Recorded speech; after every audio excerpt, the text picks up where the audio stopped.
Hey everyone, this is Rob Messick coming at you what we have today. So we have Tom Scioli, the Tom Scioli, author of Transformers G.I. Joe, Myth of Oedipus, the biographies of Stanley and Jack Kirby. I've been lucky enough to be friendly with him for 25 years. Mark and I have both been fans with him since 2000. I asked him, he said yes. Hooray. This is our first interview. We're a little nervous. Tom was nice enough to do the interview, and super cool throughout the interview. He answered all of our questions. He's a really good guy. So we had a really good time doing this. We hope you like the interview. All right, awesome. Awestruck Comics podcast. This is our first interviews day. Rob, is this what you want to call this? Interviews day? Interviews day works. It matches our reviews day and news day. News day. So how clever. But yeah, welcome, Tom Scioli, 25-year veteran now. Congratulations for that. Yeah. But we want to definitely plug his new book coming out through Image. Final order cut off soon. I'm going to have the promo codes up for the LUNAR codes, and I know it's pre-orderable everywhere. So yeah, Tom, tell us about the book. Yeah, it's space opera Xanadax across the unknown dimensions of the galaxy. It's an original, sci-fi adventure graphic novel. The book itself is, I think, 224 pages, and it's got sort of the main story, the space opera Xanadax story, and then also as a cool bonus feature, I'm printing Princess in the back, which is another science fiction comic I did a bunch of years ago, and I'm so proud of, and it's like I've wanted it to be in print for a long time. So when I was putting together, you sort of have the bonus features and back matter. When I was putting together the back matter for this book, I thought, well, what if instead of having like endless sketches and things of, me chattering about, how I made this comic, what if I just put a whole other comic in there? What if I just put Princess at it felt like a better use of that real estate. So you're getting like a little bonus in there too. That's great. I love the Princess story. Like I'm a member of your Patreon, so I read Princess, and it's a beautiful story. The art's really cool. I'm glad you're putting it in this book. Like I've seen rough sketches of pages of this book, and it's really interesting. Like it's just going to be a fun book. I really am excited about it, and it's through Image Comics. Yeah, that's right. It's Image Comics, so it's a little bit of a return to Image. I mean, I did all those years of Godland there, and then a year ago I did another comic with a long title, Jack Kirby's Star Warriors, starring Adam Starr and the Solar Legion, and at Image. So that was like a little, soft return, and then when that sort of came out, they were ready to go with this one too.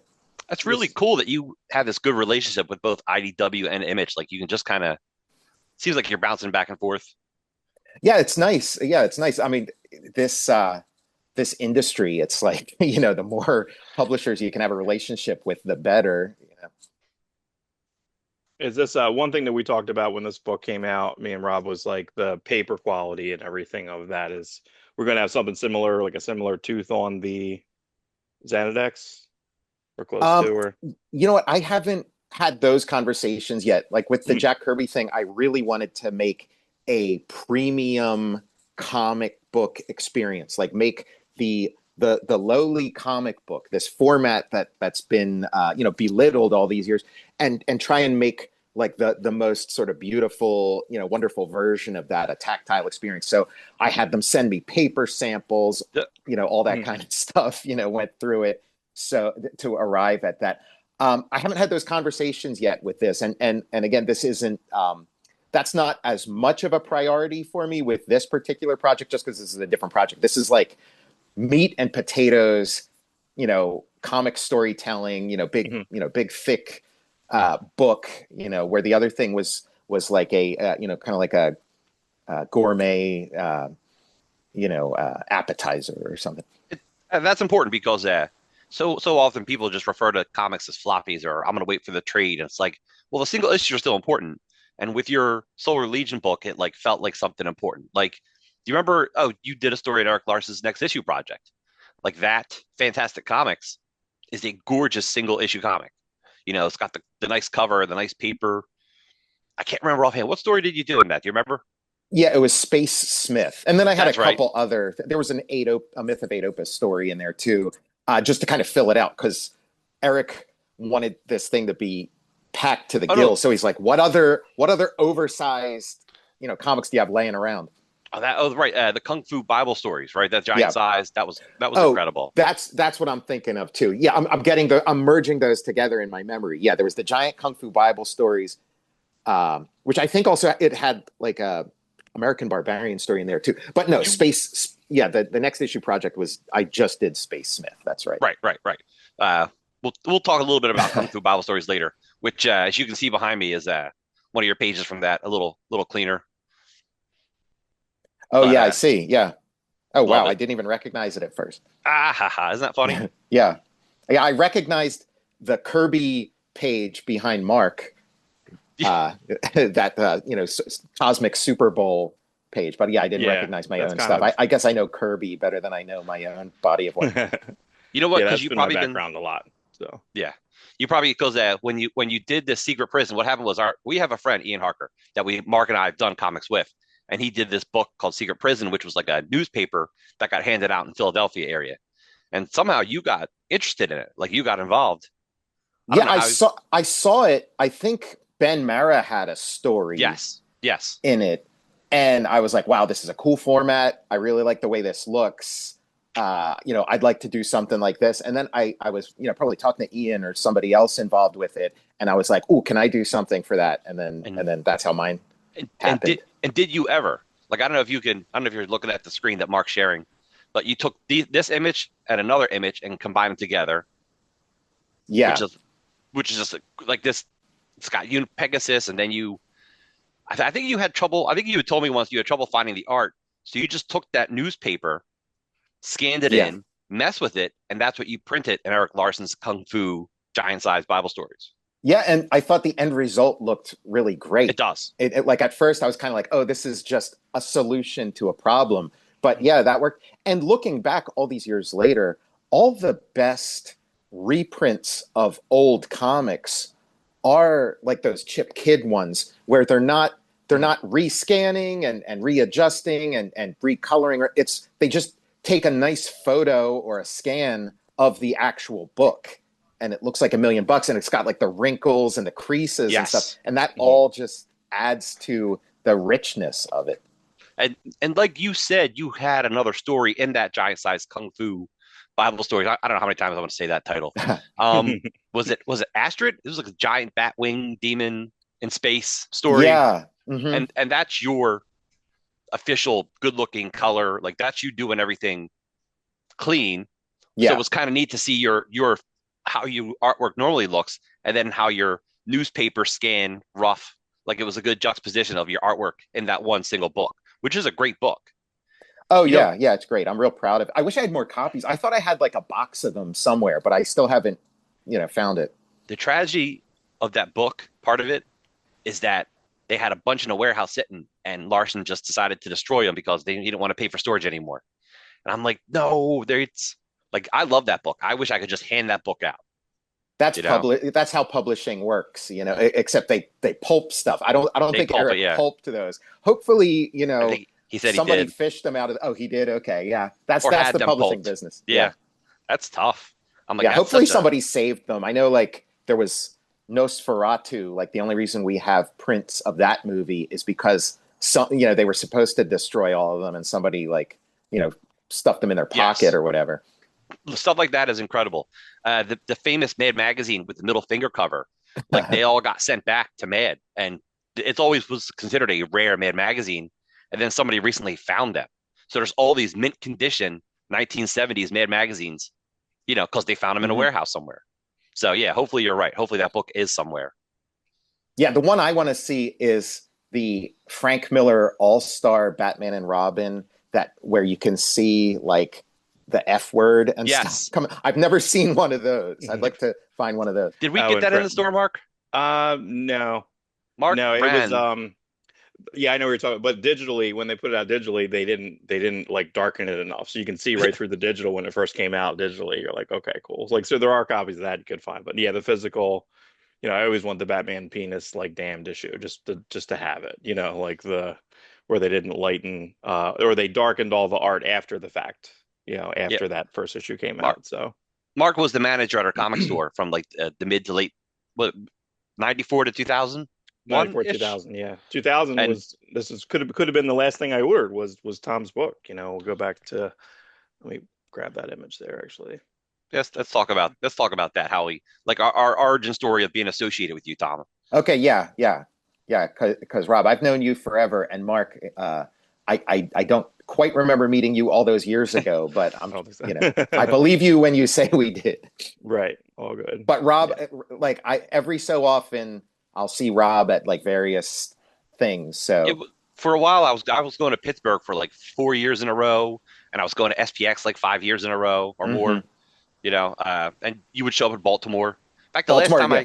the last time I saw you at Baltimore, you had like Iron Man pages, like you were trying to get like real Marvel work. Right. Yeah, I was wondering, like, I always thought, oh yeah, I could always just become a penciler for like Right. Marvel or DC. I could always do that, but I have these artistic ambitions and stuff. But then after like years and years, I thought, well, could I? Is that like, do I actually have that skill set? So I was trying to see, so I was testing that out, trying to draw in like what would be like the accepted, Marvel or Commercial. DC, the commercial thing, and just see if Commercial. like, is that something I can do or whatever. So I got like 2 pages into it, and that was enough for me. I was like, Yeah. I guess I can. I don't know. No, that I'm happy the path you took, because you put out your ideas like on the Patreon. I'm always going to bring up the Patreon. Like, it's great. Everyone should be on it. You just put out new ideas every couple of weeks. You're like, oh, this could be an ongoing series, but Tom will never do anything else with it because he's got another idea the next week. It's like you just spew out these ideas all the time, and they're great. They're great. I mean, the thing that makes me commit to an idea is when somebody's willing to publish it. So That the helps. Jack Kirby Star Warriors thing, that was my equivalent of like doing a Sudoku or crocheting a blanket or something. Like, it was something I was just doing for fun and my own enjoyment.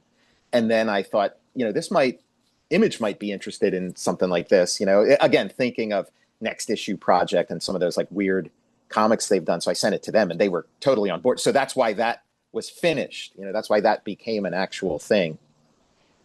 Gotcha.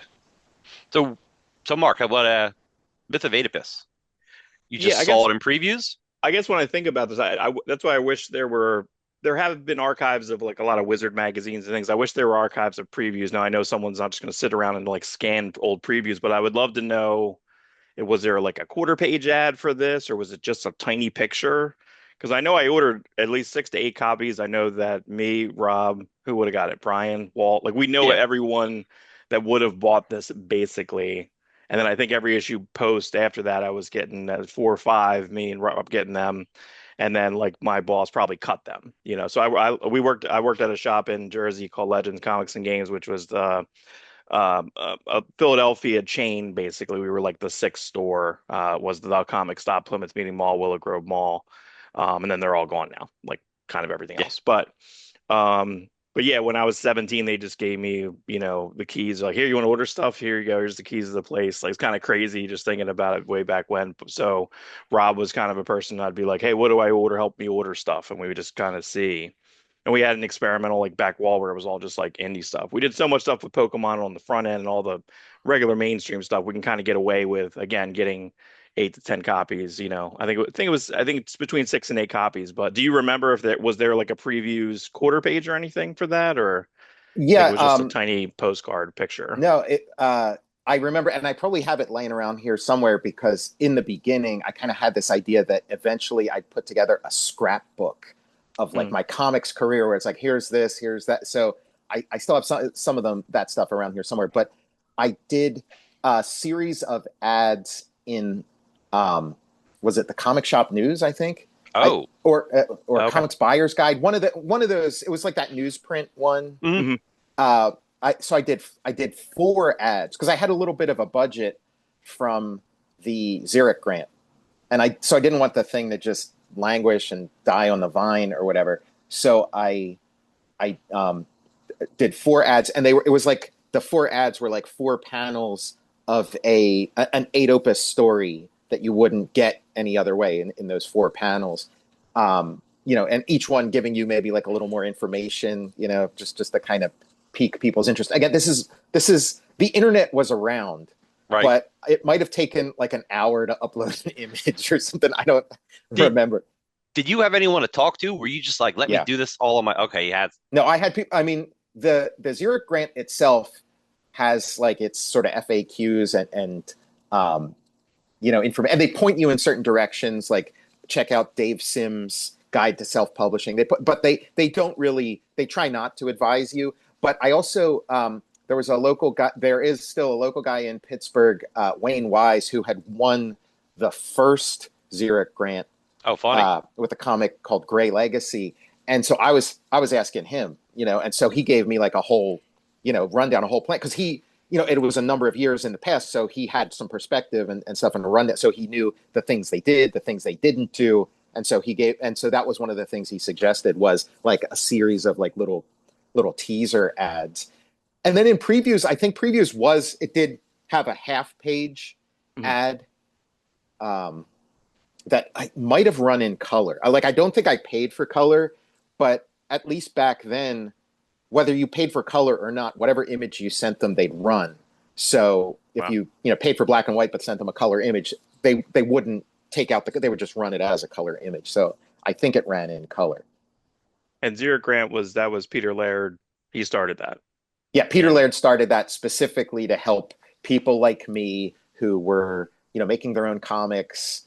Xeroxing them or whatever, which I think is where like the Zurich name kind of comes from, and how to help them get to that next level, which is exactly what it did for me. What were you doing before that? Were you just doing like you look like you're around our age? We're in the what did Bill Burr call it? The drop dead age. The age where the universe gives up on you. Like you're done.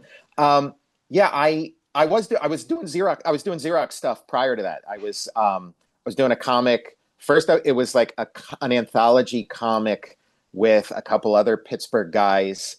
That was my buddy Randy Costanza, who unfortunately passed away last year, and then Frank Santoro, whose work you probably know. We did this thing together, and then Randy had a friend who worked at the University of Pittsburgh's copy center, so was printing this stuff up for us for free. That was the first like issue or two. Was that? So it's your own graphic fantasy. It's your own. Exactly.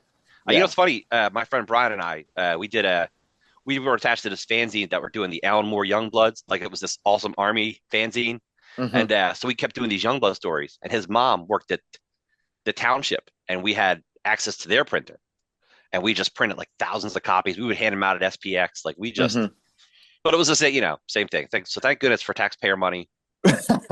I mean, I like Rob Liefeld's story. I mean, he talks about how like at his church or whatever, his dad was like the pastor or something, and so he had access to the print shop. So any bit of help you can get. But then like Randy moved to New York, so from then on, it was on me. It's like I had to just go to Kinko's or Office Depot or whatever, and like pay full price. I think also back then it was like the honor system. So you write down like how many copies you made or whatever. That was before it was fully automated. So there may have been some fudging of those numbers. I'm not so sure. You ever post any of that stuff anywhere? I don't know if I've seen any of it. Yeah, some of it's on the Patreon. I'll have to look. The first Codex Pop issue, like my story is on the Patreon.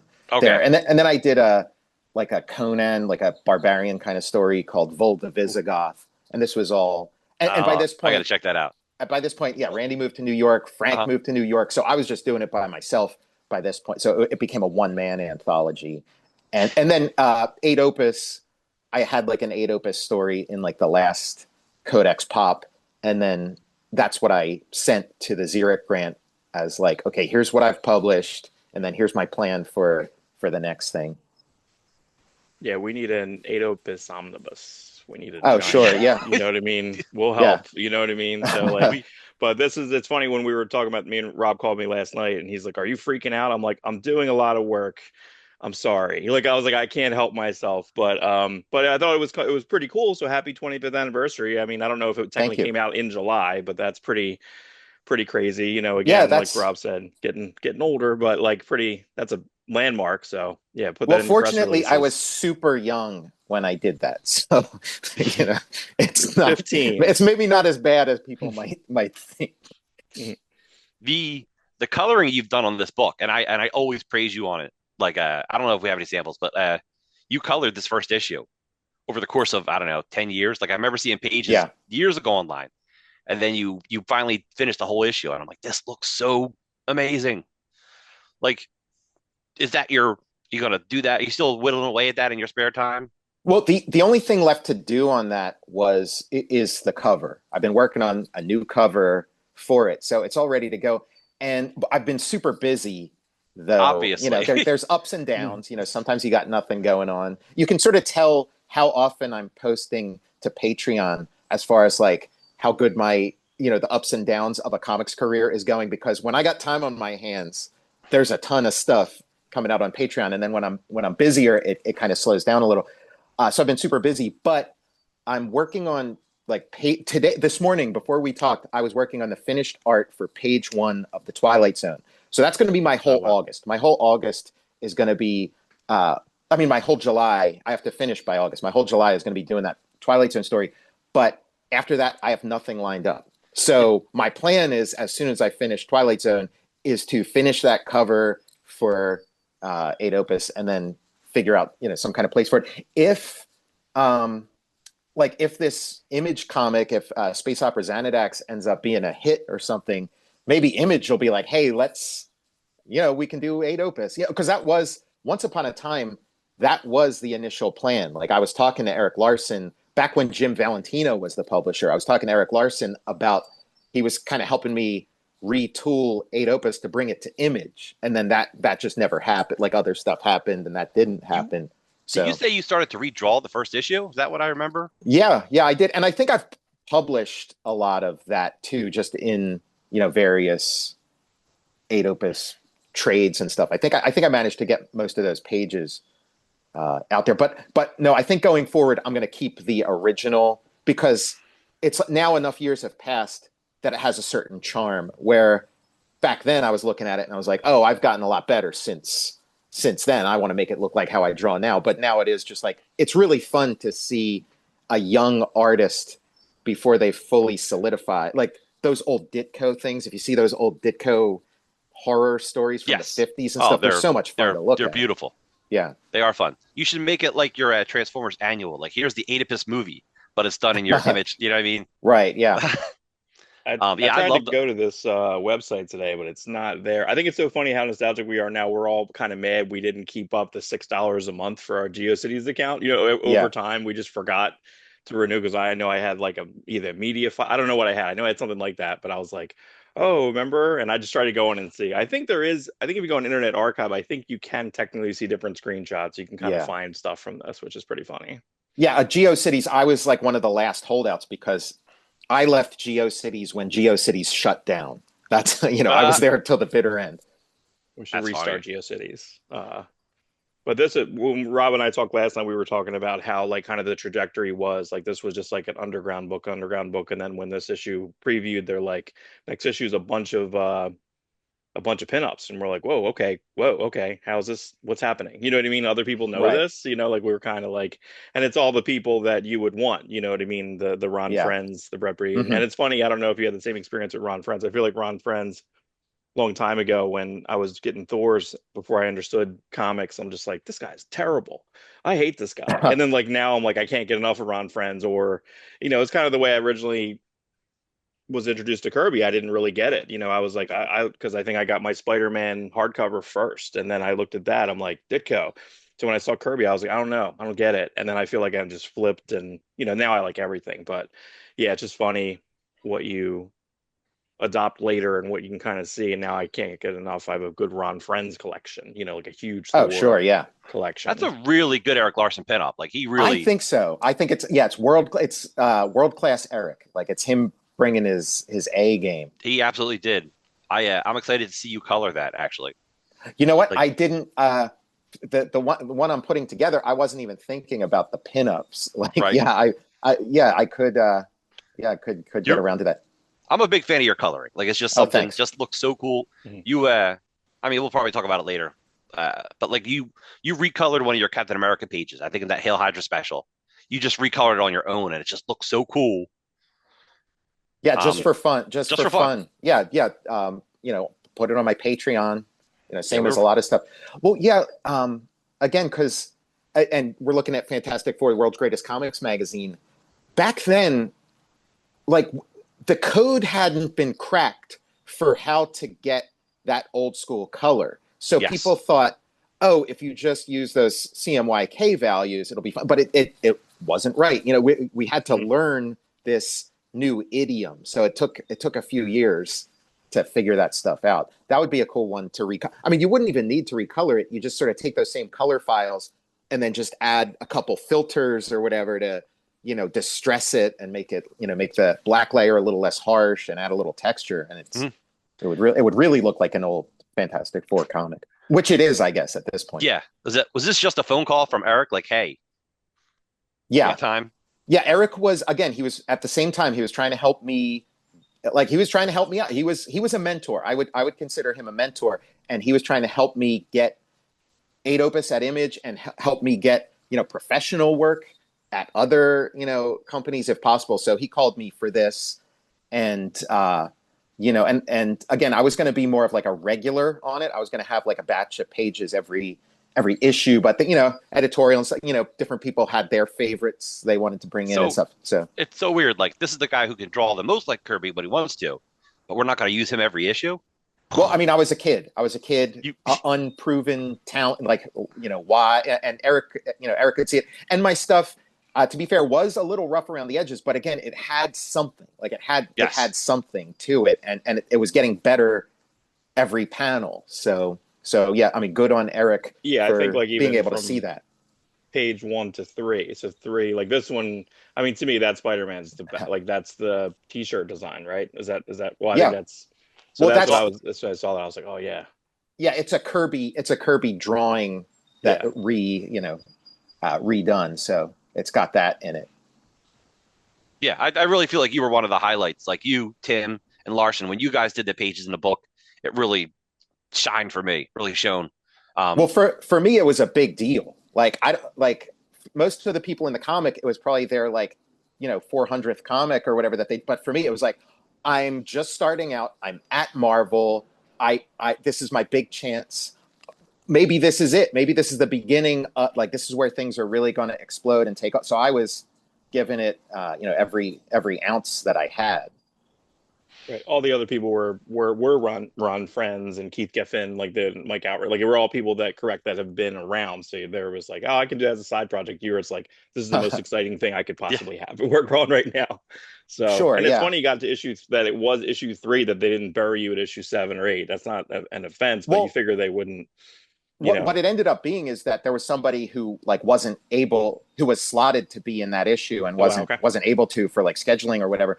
And so I got to fill in. So it was, it was Eric had already given me the bad news that I saw, you're not going to be part of this thing and blah, blah, blah. And then somebody, fell out that issue and I was like, okay, showtime. This is it. Superstar, Right. That's funny. Good. I mean, that's very fortunate. That guy's misfortune is your fortune. Yeah, I don't want to see it that way. But. I mean, look at how George Perez got on JLA. Was it Dick Dillon passed? Dick Dillon died, yeah. Mm-hmm. That was Perez's dream book at the time.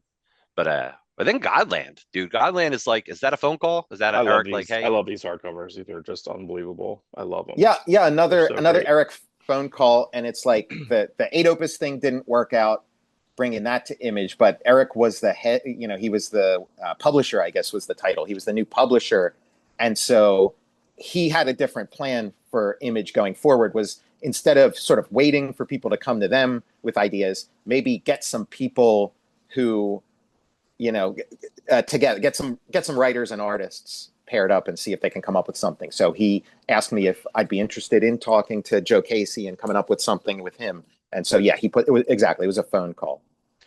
This is one of my favorite hardcovers. I love Godland. I read it the whole time. As soon as those hardcovers came out, though, I didn't get the trades. I skipped the trades, waited for the hardcovers.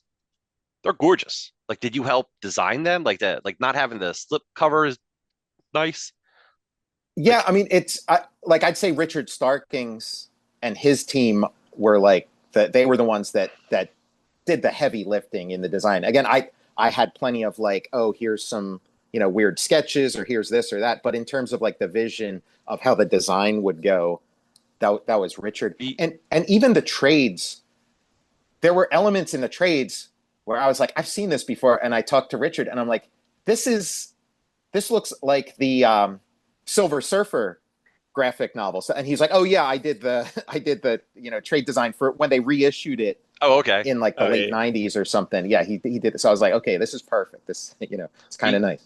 My friend Walt, who you would Yeah, recognize. Walt. Yeah. He, Mark mentioned Walt earlier, and I was yeah. going to ask, how's Walt doing? Walt's doing good. Yeah. He owns the cover to the first hardcover cover, like the original Okay. art to that. Like he got that from you, and he's like, I should get all three, but he never followed through. Mm-hmm. But it's in your first cover's in good hands. Very cool. That's good to know. Yeah, this was my favorite thing about, I think, this hardcover, because most of the hardcovers, I feel like you don't have the trade dress, you don't have the ads. So you have like the Virgin in the chapter break, and in the back they have literally the ads for the next issue, or the quarter page ads, and then the actual like cover. So like this was just so, being a like design geek, like I'm just like, oh my God, like this is everything you could want. We have issues with a lot of trades that come out and we're just like, what is this? Or why that's not back in there? And like, why didn't, they're making them small, and we really have we don't. so this was just deluxe every which way. Well, Joe had a vision for it too, like looking at those covers and probably the ad for the next issue and stuff. Joe like had this very clear vision of like, he wanted it to look less like a comic book and more like a sci-fi, something or other. So like the idea of having like this thin image on the side and then verbiage on the left and stuff. That was, and if you look at what he was doing around that time, I think he was writing like Wildcats not too long before that too. That Right. had similar, like he had these ideas about, we got to shake up book design in comics. It was just too much like run of the mill. Right, that was Sean Phillips and like Dustin Nguyen, but Dustin Nguyen was doing an even more different style, and when it was like Wildcats 3.0. So yeah, we were all in the business. We're all in the Joe Casey business, between Cable through this, of course, through Godland, through Wildcats, but that does make sense for sure. So were you 50-50 as far as creating all the characters, coming up with like you and Joe Casey working together? Like it was a heavy lift, dude. You really. Yeah, it was what we imagined Stan and Jack being like. Like as best as we could understand at the time, it was like old school Marvel method. We're just throwing stuff at each other and just kind of like a mind meld kind of thing. Just like, what we thought the Marvel method was. As time has gone on, I've learned more about specifically how the Marvel method worked. But that was like an idealized version of it. It was like a best case scenario of the Marvel method. Your optimistic look at it. Yeah. No, we love Godland, and it was just the art, everything you did about that book was great. The ideas, some of the characters were just like that. I can't remember the names. I didn't do a reread on this book. Adam Archer. Adam Archer is. I think that even the progression of the story is that like it gets more like this volume 3 goes more into like you're in Kirby collage territory now. Mm-hmm. Now you're into like a Zodiac strip. You know what I mean? So you're having the continual page to page to page, and just really, really out there. And it's really great. And it's the 20th anniversary of Godland, and Image is releasing a facsimile edition. Yeah, that's another thing. Yeah, coming out. They're putting out a facsimile edition of issue 1 for the 20th anniversary. And I'm thinking 5 years is the 25th. I'd like to revisit, like, for the longest time, I was kind of like, I've spent plenty of time, like I've spent my time on Godland. It was like 8 years. It was maybe the longest stretch of like just steadily working on something. And I was done with it. But now I'm kind of like, I kind of miss those characters. I miss drawing those characters. It's a lot of fun designs and stuff. So I was, kind of sliding the idea over to Joe a little bit, like maybe, 5 years from, think about it, 5 years from now, 25th anniversary, maybe do again, like the Jack Kirby Star Warriors, maybe do like a premium comic book issue. I love, it's been my obsession. I've been talking to Mark lately. One of my obsessions lately is that premium comic, is that you know, like what you did with the Star Warriors, like what Eric Larson did with Next Issue Project. I've been talking about it, and it's just like that would be awesome. That would be awesome. Yeah, I would love to see more Godland from you. But we're patient, you know. As long as we're still around, we will definitely get it. Yeah, life is long, you know. Yeah. Now with this, did you become A-OK so you could be the beginning of the previews? Was that a choice decision? That was Eric's suggestion, because prior to that, I think I was Thomas Scioli Publishing, or thinking of I think Eddie Campbell was Eddie Campbell Publishing. So I was like, okay, yeah, that's how you do it. So Thomas Scioli Publishing, and then Eric was like, Thomas Scioli Publishing, you're buried in the back of the catalog. You got to doing the order. We're getting tired by T. We're like, I don't know, yeah, 2, 2, 1, 2. So no, I know, because I think Albert did the same thing. He was like AAA pop comics, so he was always he did something similar.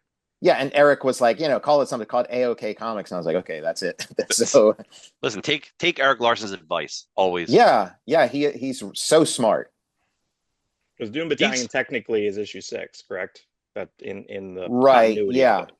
Yeah, and that was also sort of like a little business thing too, because just the way things were going, I think like Diamond might have advised it too, just that it's getting really hard to make a living or whatever, or make money on single issue, independent, self-published comics. But if you come up with something that's so I started making trades after that.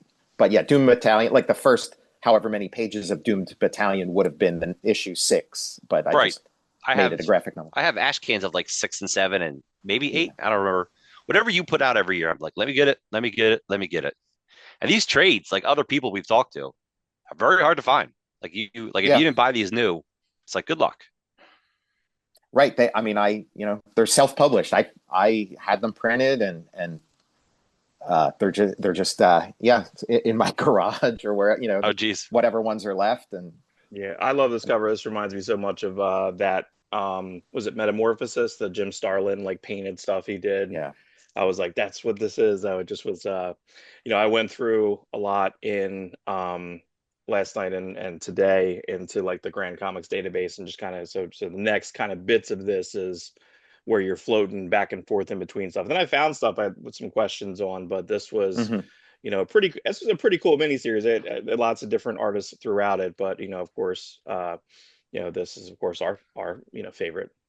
But yeah, you're saying that this cap, Rob, you said you think that cap I think it was this page you recolored, right? Yeah, I recolored that page, on the Patreon again, because I've just been, I was looking at it and I was like, what would it look like if I colored it? Of course, I'd love to redraw it also. That would be a fun exercise. I think I might have even started redrawing it a little bit, just for something fun to do. But that script that Jonathan Mayberry wrote was incredible. Like and he really nailed that era of like Avengers or what it was like. It wasn't an early 60s. Marvel comic. It wasn't a late 60s. It was it wasn't a 70s Marvel. It was he like nailed it, right down the middle in terms of the script. And again, like that, at the time, that wasn't the era of Kirby that I drew either. So that was a challenge, but he like that script, he really nailed like the tone of that era. This I have questions on because I recently, I got some foreign editions recently at cons and stuff, and I recently grabbed, an issue of Strange, which is the French. This is basically reprinting old ROMs and Daredevil and stuff like that. But what was cool about this is that Gene Fasano did a bunch of paintings on this, and Gene Fasano apparently did this. But how did this happen? You got contacted by them to work on and I guess publish. I guess they were publishing the beginning of Prologue. I think they were publishing 8 pages at a time of this. Does that sound right? Yeah, Strange. And I still to this day, like I still do stuff with them. It was the publisher Organic Comics, the guy who runs it, his name's Reed Man. And he, again, early in my career, he reached out because he's a huge Kirby fan, and he had published like French translations of Mike Allred's stuff. again, because it's like, okay, here's a guy who gets Kirby. And so then he got in touch with me. So to, publish some of my stuff there. And then when Godland came out, I got flown out to like a comic convention in France. And then they were asking me like, oh, do you know any, French comics creators? I mentioned Reedman, and then Reedman like hopped on the train and got there like immediately and stuff. So, but yeah, we've been doing stuff ever since. He, like, I don't think it's coming out through Strange, but he like arranged with some other publisher to like put out my Transformers versus GI Joe stuff is coming out in French. Like it's sort of, I don't know how the deal worked, but it happened like right before the change of ownership or whatever of the Hasbro stuff. But yeah, because this painting, that's the same artist here. That's a Gene Frisano painting, and I'm just like, wow, no, it's like it's actually Gene Frisano's son, Thomas Frisano. Oh, yeah, wow, okay. So again, he is a painter, also has a similar style. So it's got this that's funny. It's this lineage. Yeah, that's actually really so cool. Fun. It's funny to see other people draw all those characters. Exactly. Like I can't imagine. It's weird when you see, non-Tom Scioli people draw Godland. It's very few people. I love these characters. Well, that's what makes me want to redraw them more than anything. Like we kind of tied up all the loose ends of the story, but they're just fun to draw. I want to get them on my pencil again. But those Thomas Frisano covers, it was like, when Earl Norham does the cover to the Silver Surfer or something. It is fun to see that stuff translated into that different idiom that's still kind of nostalgic and fun. Yeah, I love the foreign editions. I think it's crazy. Like, I think I just seeing even that, because I have some like Carlos Pacheco, like from comics from Brazil, where he did covers to like Wolverine and stuff, and I'm just like, what is this? So, but this kind of was this job here, was that just through? I guess it was overlapping from Godland stuff that Starkins just said, hey, I got a job for you over here. Exactly. It was around the same time Starkings was doing all the design work and lettering and stuff for Godland. So yeah, he threw that my way. And again, it was, it was a lot of fun. I'm especially at that time, but even now I'm kind of like game for anything and getting at, like, I would have never thought to draw a detective with an elephant head. Yeah. So, but like, what a fun thing to do. Yeah. I think they were just ads for his fonts, and then it just kind of originally into its own thing, which is, that's a pretty fun, because I have that he did like a lettering comic, that it was just nothing but Hip Flask like ads and how to letter. And when he was doing all the time, when Starkey was doing all the lettering at Awesome Comics, it was like all of a sudden we started getting these ads by Ian Churchill and Joe Madureira. And, they were popular. And I guess he just turned that into a comic, an amazing Joe Casey, Ladron comic. Yeah, the Ladron, like the Ladron stuff, it eventually becomes like high art. It eventually becomes like one of the greatest comics I've ever read. Like the Ladron Casey stuff, really beautiful. And then again, he was seeing what we were doing with Godland, and just doing like a meat and potatoes month in, month out comic. So he wanted to do that with with his universe, and so made it like an anthology, get like a revolving door of creators. Yeah, this is more of this. So this, I don't know. I never saw this before. So this was a Jim Simon story. Was this ever here, or is this on the Patreon maybe? No, this is again. All of this Strange stuff is coming from like the super fandom of Reedman. So to him, the idea of working with Lisa Kirby or working with Jim Simon, just as a fan of Joe Simon and Jack Kirby, is just So these were. I think this Spiderfly was original to France. There are some things that were like American things brought over, but I think the Spiderfly thing was original to like, this was the first printing of it, was the French edition.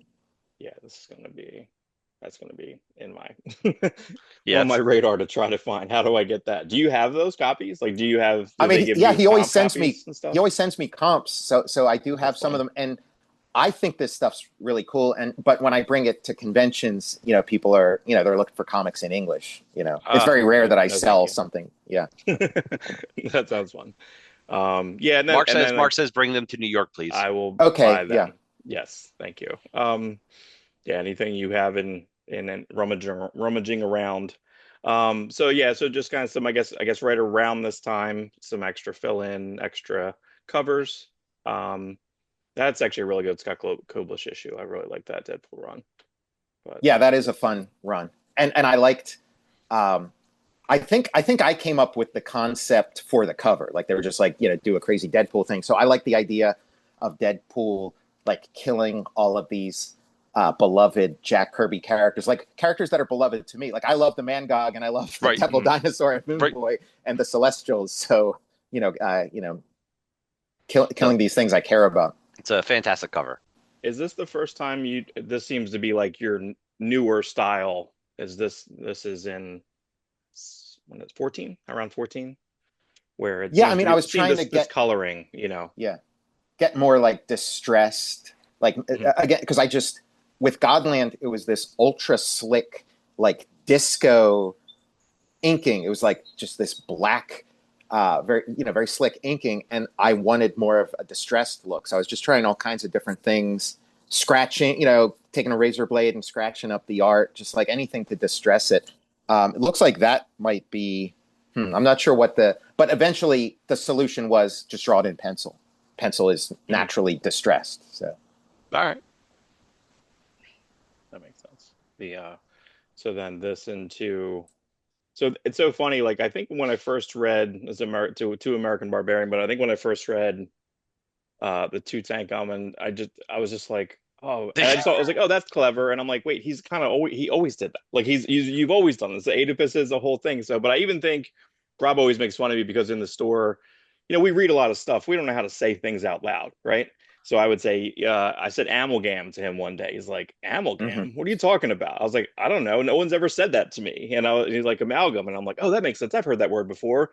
But even stuff like this, even with eight opus, we would say eight opus because that's like how we would say it, like pronounce it. But when I first saw this, I just like laughed out loud. I was like, oh, that's clever. I was like, oh, he kind of has always done that type of stuff. So which is really fun. I love Yeah, it. you always been clever with the names. I love it. American Barbarian is a book that like I promoted the heck out of it. All my friends got it because I think I got the ash can from you first. yeah. And then I'm like, I can't wait for this. I can't. Finally, when the hardcover came out, I'm like, this is just. It's an incredible book, and it's been reprinted by different companies too, right? It's been.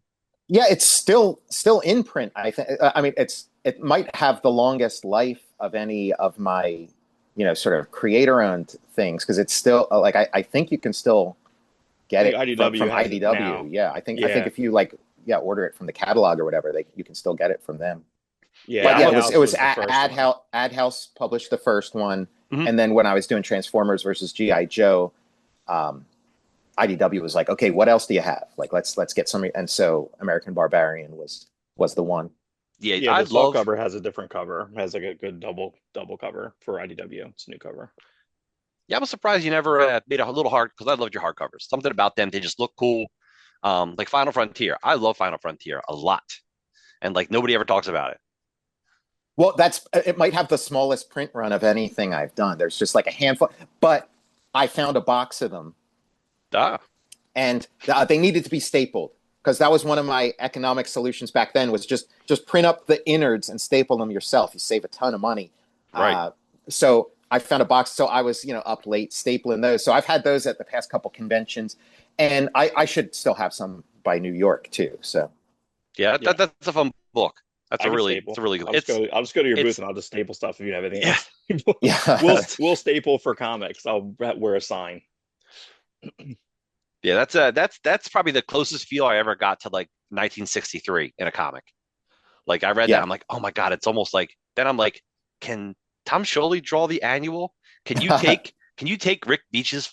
He says Alan Moore wrote 40 pages of that 1963 annual. I'm like, can we just give them to Tom and have Tom finish it? Like I feel like you should be like you're the child of that. Like you should finish that book.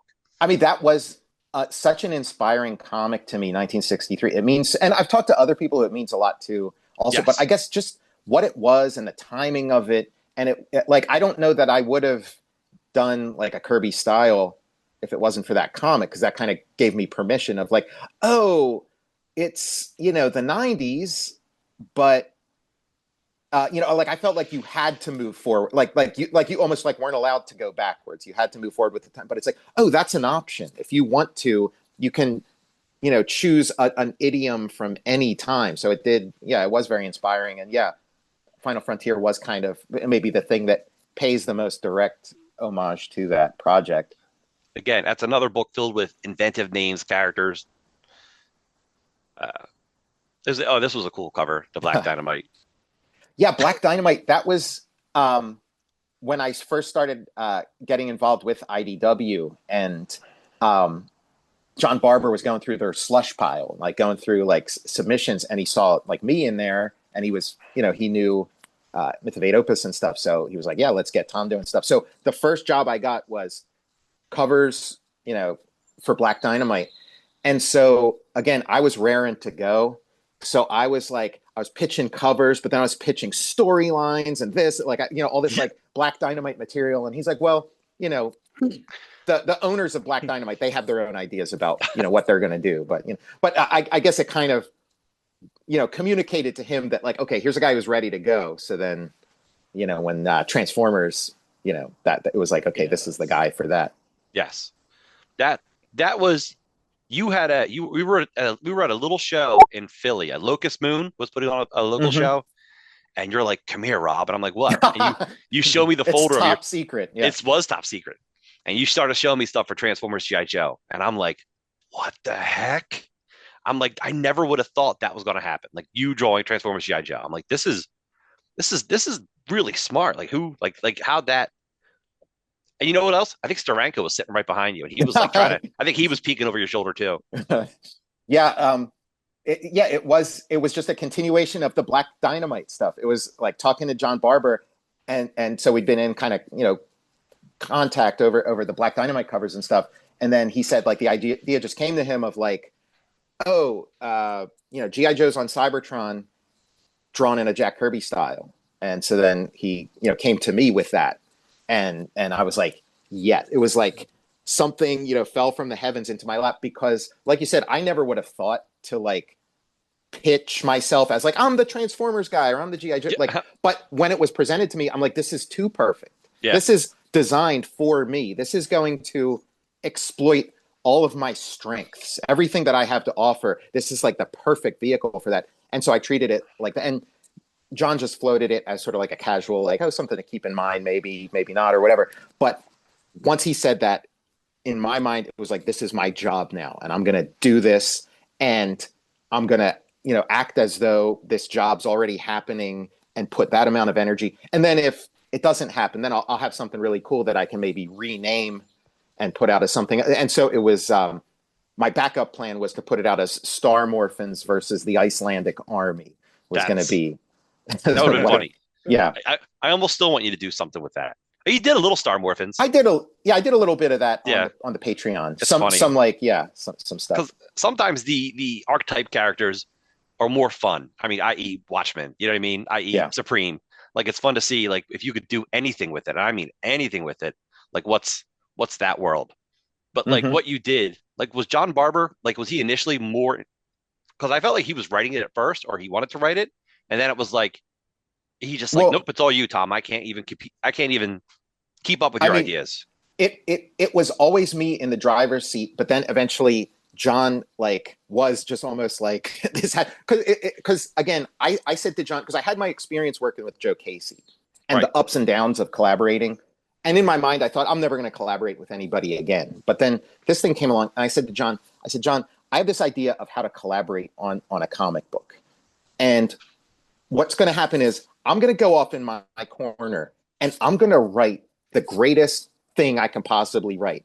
And if you're up for it, I'd like you to go off in your corner and write the greatest thing, the greatest thing ever you're ever capable of. And then we're going to collide those two things together and see what happens.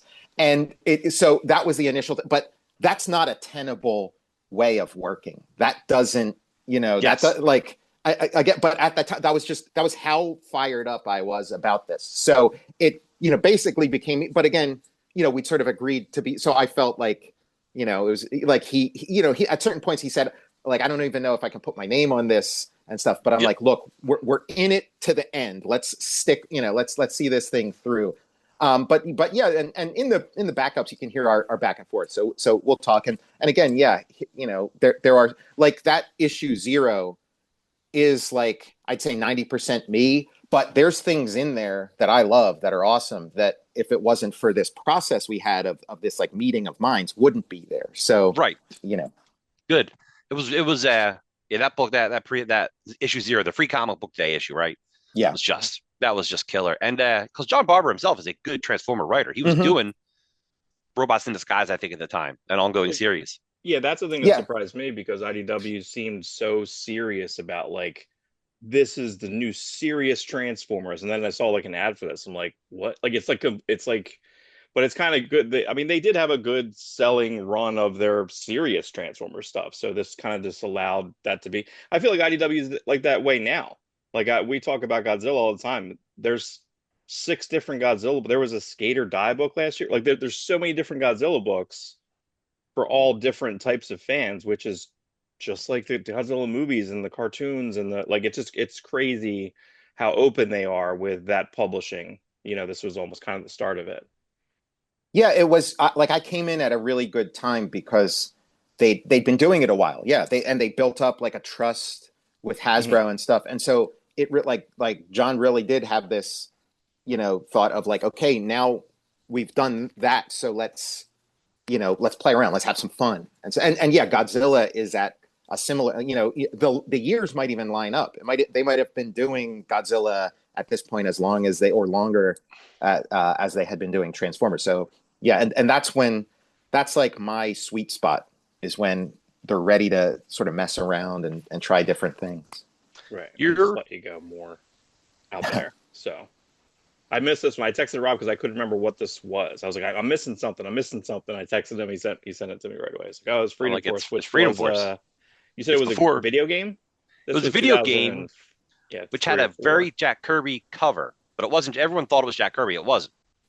And then, so it just made sense to almost ask you, like, how that was kind of like a job from Image. Like I had already been talking to Joe Casey and Eric, working on Godland. Godland was in the works, and then this came. I think Eric Dieter, who wrote this, like he came to Image with the thing of doing a Freedom Force, and then Eric was like, "Okay, I got the guy for you right here," and he's like, "Boy, do I got the guy for you." Yeah. Yeah, it was 2005. There we go. Yeah, so it's a Larson, McFarlane, Silvestri. And I think it came out before Godland, but I had been working on Godland prior to that. Okay. I was wondering if you were kind of working on them both at the same time, because it was almost directly. I think they almost, one series stopped and Godland began almost immediately, I think. Yeah. Yeah, and this was 14. So this was a 12-page story. Oh, yeah, 2.5 Days in Hell. That's good. That's really good. Yeah, that was fun. Which, again, more of a graduation of your style into like monotone colors or slight use of color, which I think is for impact. Now. Yeah, I think that's what you're doing right now. It seems in the new graphic novel. Yeah, and I was doing at this point again. I was trying to figure out a look for things, and so I was just trying different techniques. So this one, it's all on the board. So I draw ink on the page and do watercolor at the same time. And I think I actually started with the watercolor. I'd start with the watercolor and then build it up again. So this was just like, just trying something different.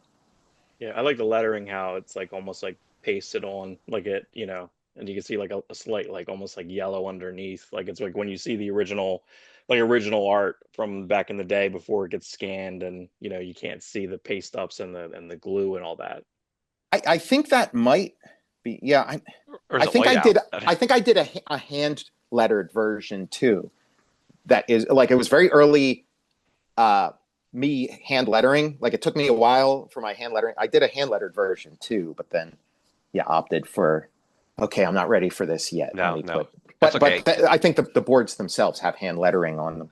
Eric Larson's still not ready. I love Eric Larson, but the issues he lettered are the roughest to read. Okay, I'll have to take a look. Bad hand lettering to me is better than great digital lettering. Oh no, I get it. No, I agree with the feel. Yeah. the passion in it, and Mhm. he just doesn't have great handwriting.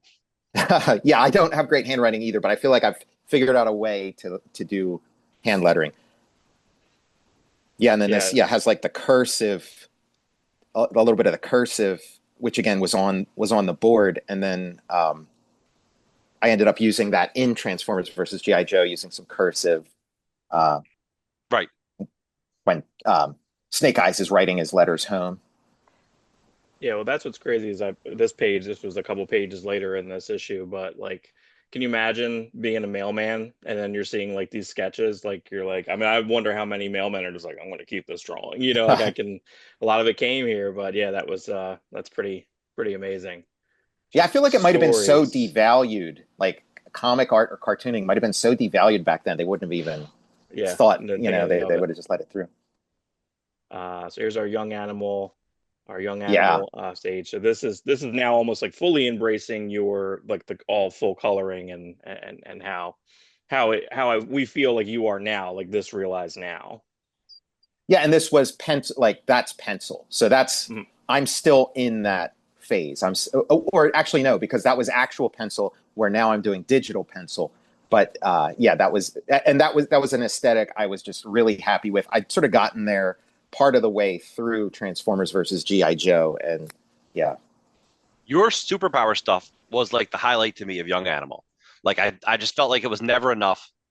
Like I bought Cave, and I like Cave Carson 5. It was good, but like the superpower stuff was just great. Like you really, like your initial drawing of like the montage of all the characters you were doing.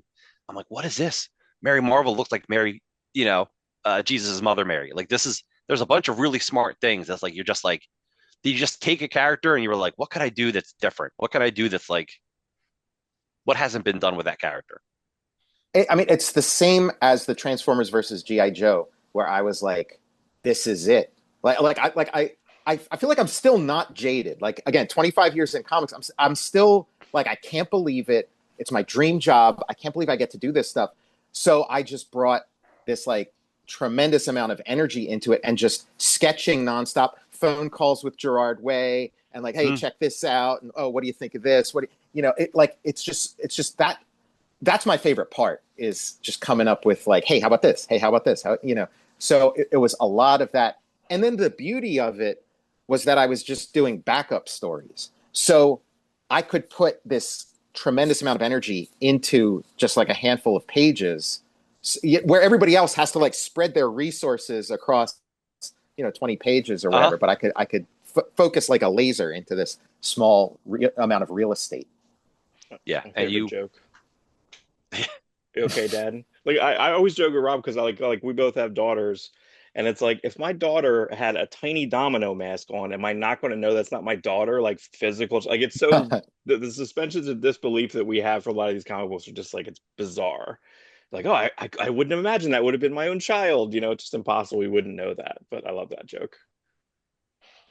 yeah, we really love superpowers. It I love the Superman OMAC at the bottom corner there. It was just so everything was like every panel you had to like, what's in this panel? Like what is Tom doing that I'm not even figuring out yet, You put a lot of thought into this book. And Yeah. was it this Green Arrow story that they kind of didn't like? No, I mean that Green Arrow. No, they were fine with it. I mean, they just had a couple notes that I did, but no, they were fine with the Green Arrow. And this, I think, for a while, maybe still is, was like the most circulated page of my career. Like people were really into this, No, it's great. and yeah, Yeah, I was really upset when they stopped putting superpowers in the back of that book. I was upset too, because I know. all of a I sudden I was out of work.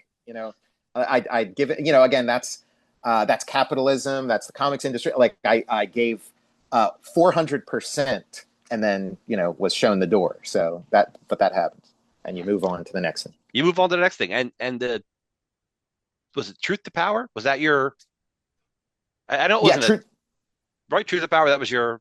Yeah, Truth to Power was, again, I had put so much effort into this superpowers thing, and it ends up being, it's 18 pages in total, like Right. 6 3-page backup stories.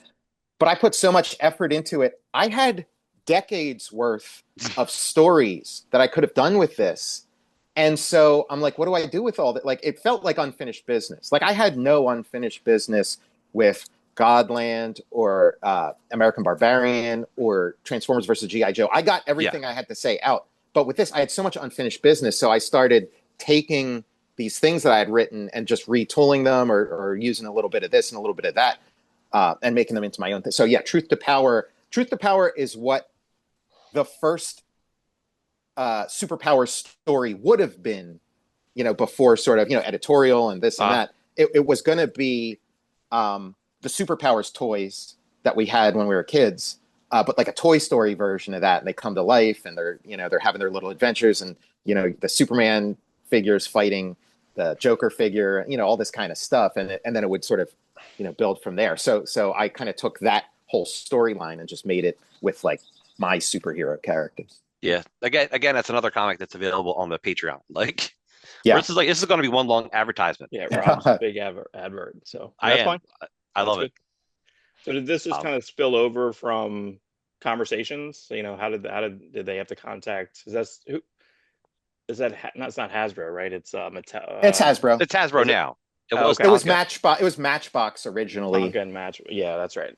Right. Or yeah, it was Tonka. Yeah, it wasn't Matchbox. It was Tonka.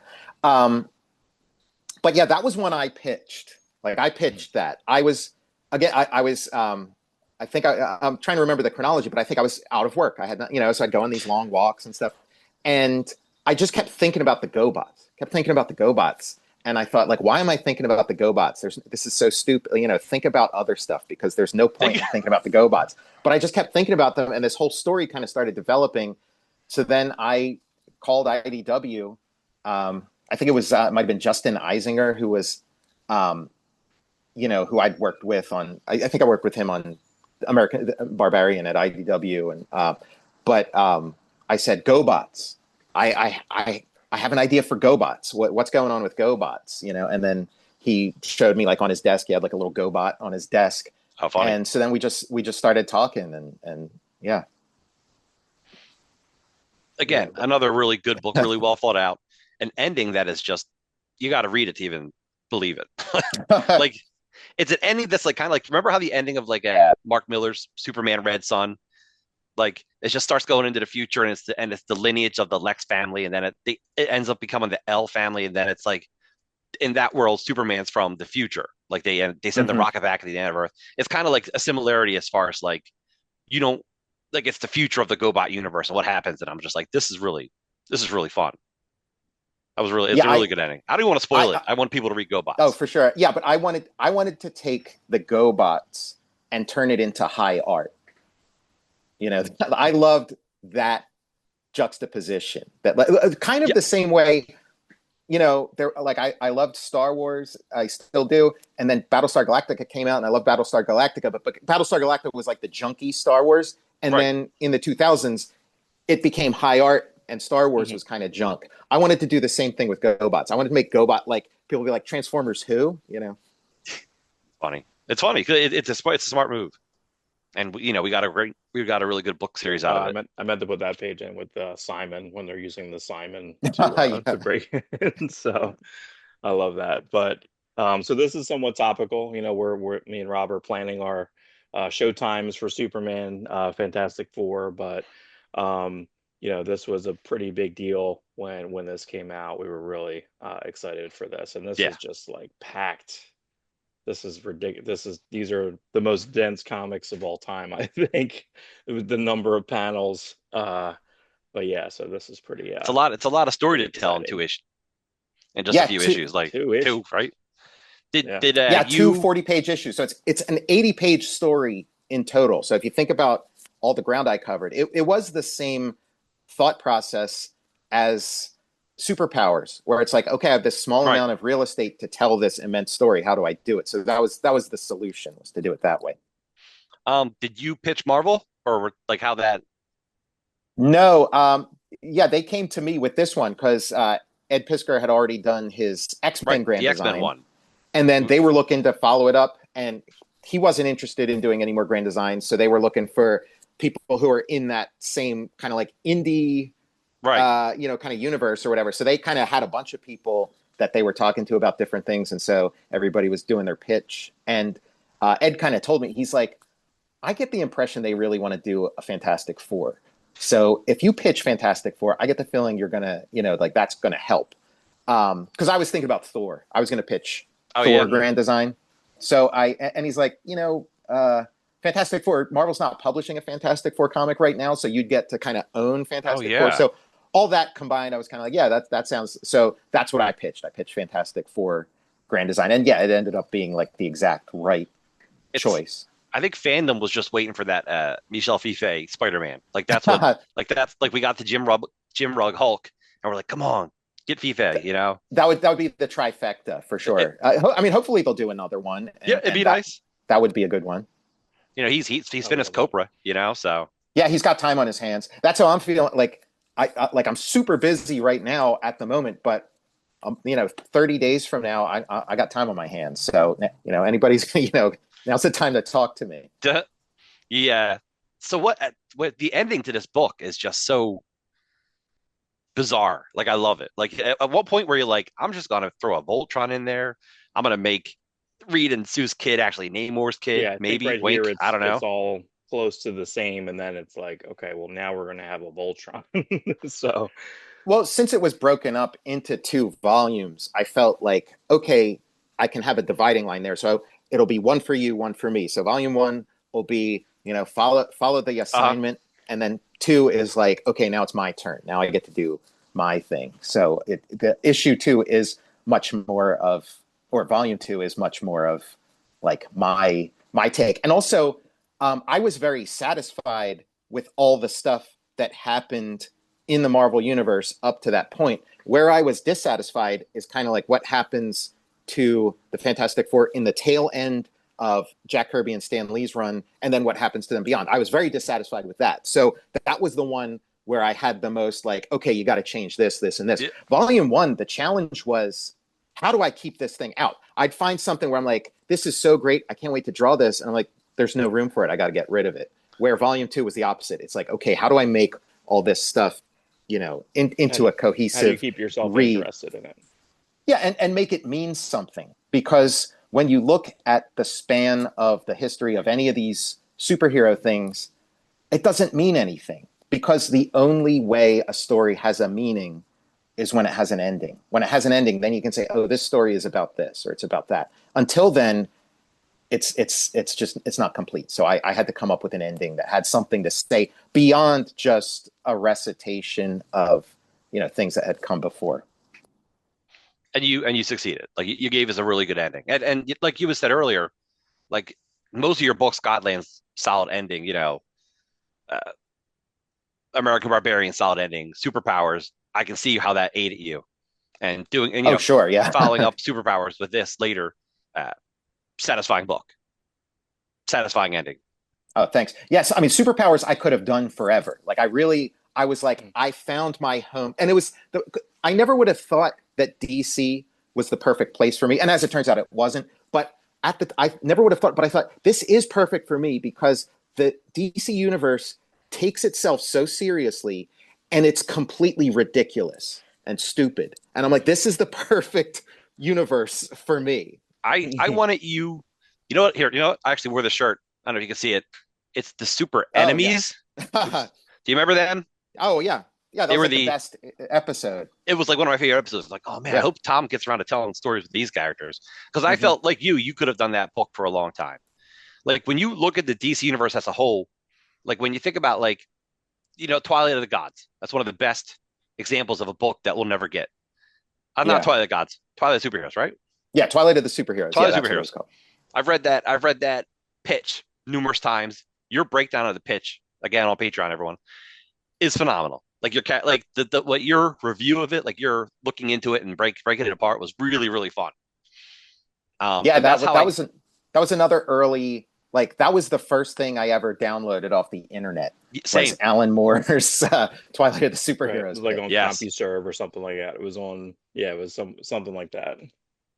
And we all read it and it blew all our minds. We're like, this is so much you could do. And like when you were doing Superpowers, I'm like, this is his Twilight. He can do everything he wants to do. Continuity doesn't matter. He can, you know what I mean? Like you could just do everything with it. And to see that rug get pulled out from under you a little too early, it sucks for them. Because like yeah, it's their loss. It is. really is. Because I remember picturing like, oh man, when this is done, they're going to do like an oversized hardcover. Like I'm picturing in the future because that's the type of fan we are. We think about all this stuff like, oh man, Tom's going to give them a hardcover and it's going to be great. But yeah, you know I what? mean that was that was the concept, and that was why am I blanking on his name? The guy from My Chemical Romance, Gerard Way. Gerard Way. That was his. He was like, oh yeah, I see this as like a treasury. This will be a treasury eventually. Yeah, I think that whole line ending is confusing because I feel like I felt like the majority of that product I read and the majority of that product I liked. So I don't understand how there just wasn't. I mean, I just think it's just sales, and it all kind of comes down to that. Just looking at this page for a second, something I just thought about was that pretty much since you did Transformers in that mold, everything is in a way toys. Superpowers are toys. These look like this bottom panel here looks like action figures together. So it's like you're just toys in the sandbox, just messing around with stuff. Superpowers was literally toys. So it's interesting. It's funny because we were into toys before we were into comics. Like for me, yeah. Now I'm going the other way. Now I'm like I love comics, but then sometimes I gotta get this toy. Like I feel like the stuff I see now, I'm like, oh boy, I gotta buy that. I can't believe that's the thing. I gotta buy that. So yeah, I started getting into toys during the pandemic, and now I'm kind of in it's a little bit in the rear view now. Like I feel like I'm saturated because you can reach a saturation point very fast with toys. They take up a lot of space. As I'm talking to you now, like my iPad is sitting on top of the box for the Marvel superheroes Secret Wars Tower of Doom. And then on top of that is like a Japanese Megazord from the Super Sentai series from like 2 years ago. So like I got the Transformers Michael Knight kit that turns into a robot. I went all in. Are you okay, Tom? Because we're like going through this career history, and we apologize for like. Yeah, no, it's fine. If anybody needs me, they'll let me know. I think. Okay, because we cleared the day. Okay. So I just wanted to make sure you're okay. Yeah, we're fine. I know as we went over, and I'm like, I mean, you might hear somebody shouting down or something. You're super nice, and I'm like, I don't want to take advantage of that. Yeah, right. Yeah, no problem. I called Rob last night. We were talking about this, and I was like, "What is this book?" So there's literally me buying this book. So this is some type of like, indie anthology. I don't even know if you remember doing this, but I was going through. Apparently, there's a 4-page Dr. Orion. So this is on order. This is coming. So this will probably be on my Instagram very soon. And I know you mentioned earlier with the how you want to almost like light the way your things are drawn. I think, and me and Rob talked about this recently about the old it was a definitive history of like Batman and Superman. It was the Chip Kid books with the Alex Ross covers. But that photography, like I feel like everything I try to do on my Instagram and how I try to light things a certain way, and I want the print. I want like wax marker on it saying like 50 cents on the cover. I want the sticker of clearance of 50. I want all that stuff. Like I have a treasury edition of Bicentennial Battles, and I'm fine that it's just like ripped in half, and I'm like, great. You know what I mean? Yeah, or some kid writes their name on a page or something. I have a Savage Sword where someone, Savage Sword of Conan, where someone just colored in the background. They just used markers, and I'm like, oh my god, I wish their address was in it. You know what I mean? Like, and I was like, oh, I could get this to you or something like that. So, but yeah, I think about that photography quite a bit. It's not Chip Kid's photography, but whoever. I wish I knew his name because he is the guy who Chip Kid works with on all of these projects, and it's the secret sauce are those photographs. Yeah, old toys that are broken and everything like that. So, here to kind of keep everything going, this is when we're doing a little bit of, the extra work here. So here's the Prophet. What did they call this, Rob? Prophet remastered. They're remastered editions. Right. So I got my original, I got my recolor, or I got the facsimile 30th. And then there's your version of that, which is pretty great. Some people drew something completely different, but I like that it's the same shapes, everything. Some people were just completely different. I didn't understand. I was like, you did not get the assignment. I think the assignment's pretty clear, but I really like the kind of the back and forth. Was that again just a phone call from Rob? Like, hey, Yeah, I mean, you guys know Rob, right? Yeah. Like we all know Rob, and it was just a phone call, and it sounded like fun. Couldn't be easier. Like it's just like what a fun idea, these like jams. And it was also a chance to test out new techniques, because it's like, you know, I'm testing it out in somebody else's book, so kind of the risk is all on them, you know, like, so I was able to test out, is the stuff I draw on my iPad, what's that look like in print? How's that going to look? Mm-hmm. And so I got to test it out in these Rob Liefeld jam comics, and then I did my Stan Lee comic on my iPad. That was I think that was the first pure iPad, Did you comic I did. Talking about Rob, you had thought about having Rob do the Transformers G.I. Joe annual at one point, weren't you? I wrote it for him. You wrote it for him? I do that sometimes. I write stuff for people. I think of myself like, you know, David Bowie trying to find, you know, write something for Iggy Pop or something like that's, I kind of get in that mindset sometimes. So I wrote it with Rob's aesthetic in mind. I wrote Final Frontier with Ron Friends in mind. I wrote it for him to draw. Yeah. So I do that from time to time. You know, we're in a fan mind, because I'm always thinking about, oh man, what if this person did that? Like, what if, like I said, what if Tom Scioli did the 1963 annual? You know, what if, you know, the other day we were talking about Oedipus. I'm like, wouldn't it be cool if he like made him like 64 page, like the next issue project, like that cardstock cover? Like, we just like, you know, it's your business, but like we still as fans think like, man, I would love a cardstock, him coloring it, looking like that, you know, like the retro color. If I self-publish the 8 opus, it probably won't, like, it'll have better production value if like Image or somebody or IDW or somebody publishes it. You'd have to charge like $20 for a 64-page comic. Sure, yeah. Which is what Kickstarter does pretty much. But you know, like, yeah, but it's exactly like we understand that. Like, you've thought about Rob for doing that, and that's really interesting. I don't think Mark has it here, but you did a Brigade page too. That's really fun, right? You did a Brigade. Mm-hmm. But yeah, the Brigade was so much fun. Yeah. Those are just kind of cool looking characters. Well, this was interesting because it's like he's got 2 swords here. He has 1 sword there. And then where's the other sword? And then you're like, I'm going to fix that. We got 2 swords. Yeah. Oh, yeah. So, that was a good catch. So that's funny. And then here we just did the, this was his ink jam issue where he had everyone ink a page. But this was real traditional. You just straight up inked it. Like you were Rob Liefeld's inker. No, I mean, I could show you my version. I was wondering if you had your version, like I can show you my version. It might be on the Patreon or maybe somewhere, but I'll try to post it. My version looks a lot more like me, but the way I did it, and then like Rob kind of, you know, had his guys or he adjusted it to fit his aesthetic. Okay. But he did say to me, like, next time you do something for me, I'm going to let you do it your way. Like, you can color it, do whatever. But, you know, for this, he wanted it like his way. So then the things I did after that were 100% me, but I have a version of this like me. And a big part of it was I'm looking at Rob's pencils and they're incredible. Like it really is an underappreciated aspect. Like, they're just so beautiful on, like, he's doing so much in there and there's like dust splatters. And so I'm like, okay, my job is to capture that as much as possible. So that's what I tried to do. And again, I maybe got like 75% there, like as well as you can capture. So, but I tried to capture that, but I'll have to show you my version. I would love to see that if I didn't. He did a book called Snake Eyes Declassified, and it actually shows his pencils with this set of inks next to it. Yeah. And that's a pretty, and I'm like, I was looking at comparing, I'm like, wow, he inked this. Like, he just inked this. Yeah. It's a little closer to my aesthetic, the thing that I had sent. Is this one of, what's your highest selling book? Like, you know, I'm not interested in money. I'm just interested, like, what's the most, because this book got around.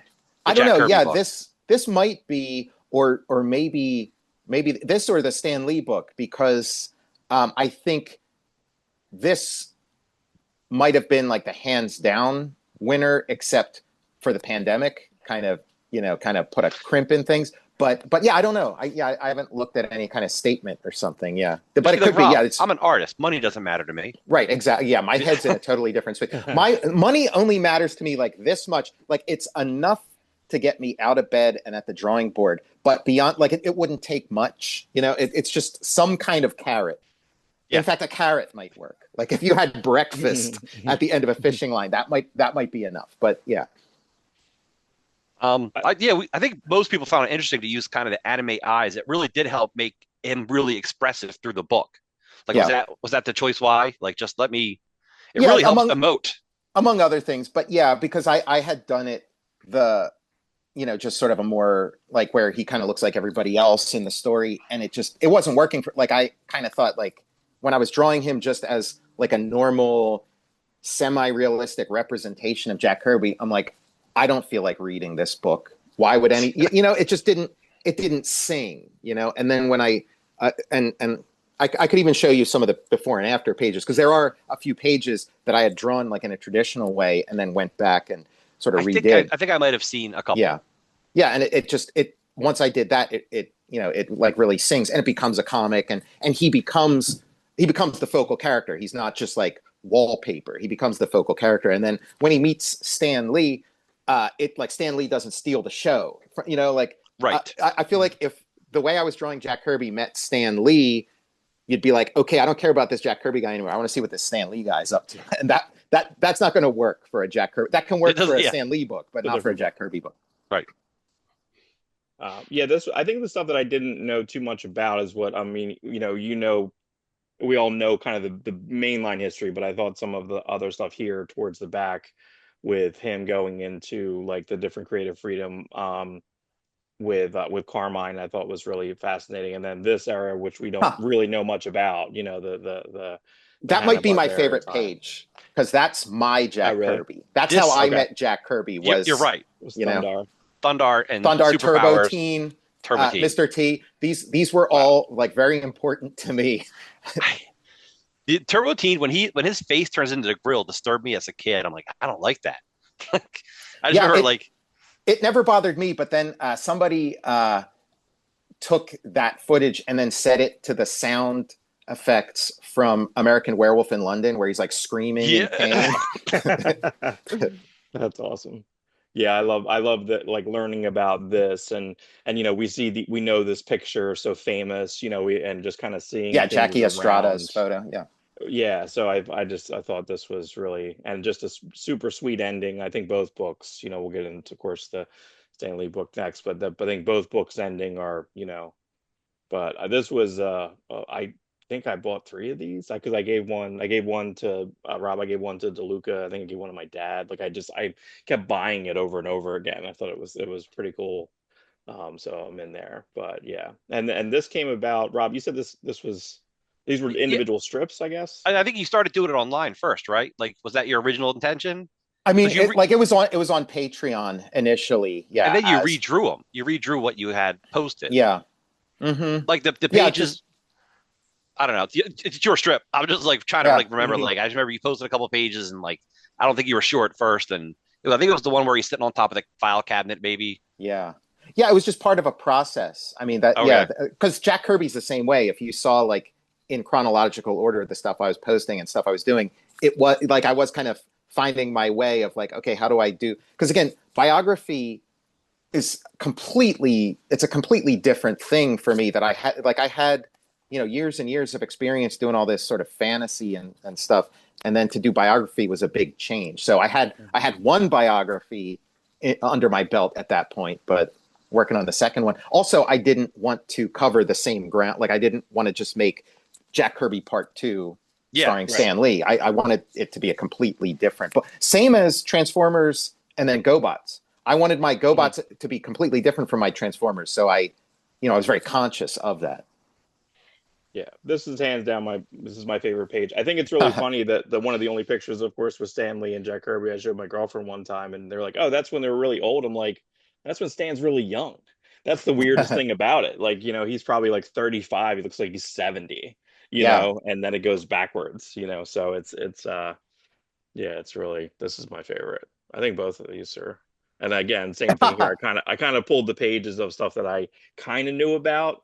Or stuff that's kind of came up, here with the blood. I think that's really funny. You're pulling some of my favorite pages, like the cool. Jack Kirby with Turbo Teen. That was one of my favorites too. It was like him with Kiss. I'm like, I can't wait to draw this. I think the first page I drew of the Stan Lee thing was him being interviewed by Mark Bolan from T-Rex. that was like, okay, that this is, this is Right, that's making so me rough. want to make this comic. So I drew that page first. Yeah, and I You love. you were hesitant to do a Stan Lee, you think? Where you're like, Yeah. Yeah. Just kind of like, do I want to do that? Like, I mean, Jack Kirby is the one person I'd say like, oh yeah, I'll definitely make a book about him. But then who's the next person? And Stan Lee wasn't the name that, came to mind for me. But just as time, the publisher really wanted a Stan Lee book. And I was kind of like, no, no. And then again, as time went on, it just kind of was germinating in the back of my mind. I was just kind of thinking, and then I had a hook, like I had a way where it's like, oh yeah, I could do a Stan Lee comic like this, and then I was excited about it. yeah, we love this stuff, the Spider-Man, the Me Sentai, too. like this. The Spider-Man, yeah, and how he's trying to pitch basically like Power Rangers are like, you're Yeah. crazy, but I think that's kind of what, I mean, I think my opinion of Stanley changes so many times in my life, but I feel like, look, it's licensing. He always understood licensing. Like it's just kind of Yeah, how branding. he did, and he's like, let me do on a college tour so I can get this in the culture, and let me go do this, and and yeah, of course, creators were suffering from it. I saw recently a video of him and Romita Jr. and Romita Sr., and they were literally arguing about, not arguing, they were just saying how like the audience decided Mary Jane and Gwen Stacy, like that it was like Yeah. they decided. It wasn't really, Stan wanted it to be Gwen, and then it would just kind of went to Mary Jane just because, so I think there is a bit more fluidity. But yeah, I really enjoy this. And again, of course, just a super sweet ending. So Yeah, the endings are tough. It's tough to figure out an ending, but I was really happy with how the Stan Lee book ends and the Jack Kirby book too. Yeah. that's perfect. So yeah, I'm very excited about the next project you're doing, the Xanadax. But I think when I knew about this, because I have scans of these, was this in what was it? Was it in Star Comics or Crash Comics. Crash Comics, right? So it would have completely been like a next issue project thing. They might have even done like an Adam Star next issue project. I'm not sure, but that would be a total candidate for that. Yeah, but I love the thick. I love the same thing with the teeth of the paper here. I just thought this was. How do you call this? I think in an interview previously, you called this almost like a remix. This is like a remix of that story.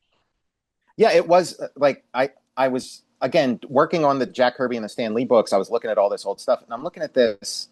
I'd seen it a bunch of times, never made much of an impression, other than just being like, oh, here's this charming little thing Jack Kirby did early in his career. Then I was looking at it, I'm like, this thing's epic. It's like the New Gods or something. Like it is so, but it's one of Jack Kirby's first comic book comics.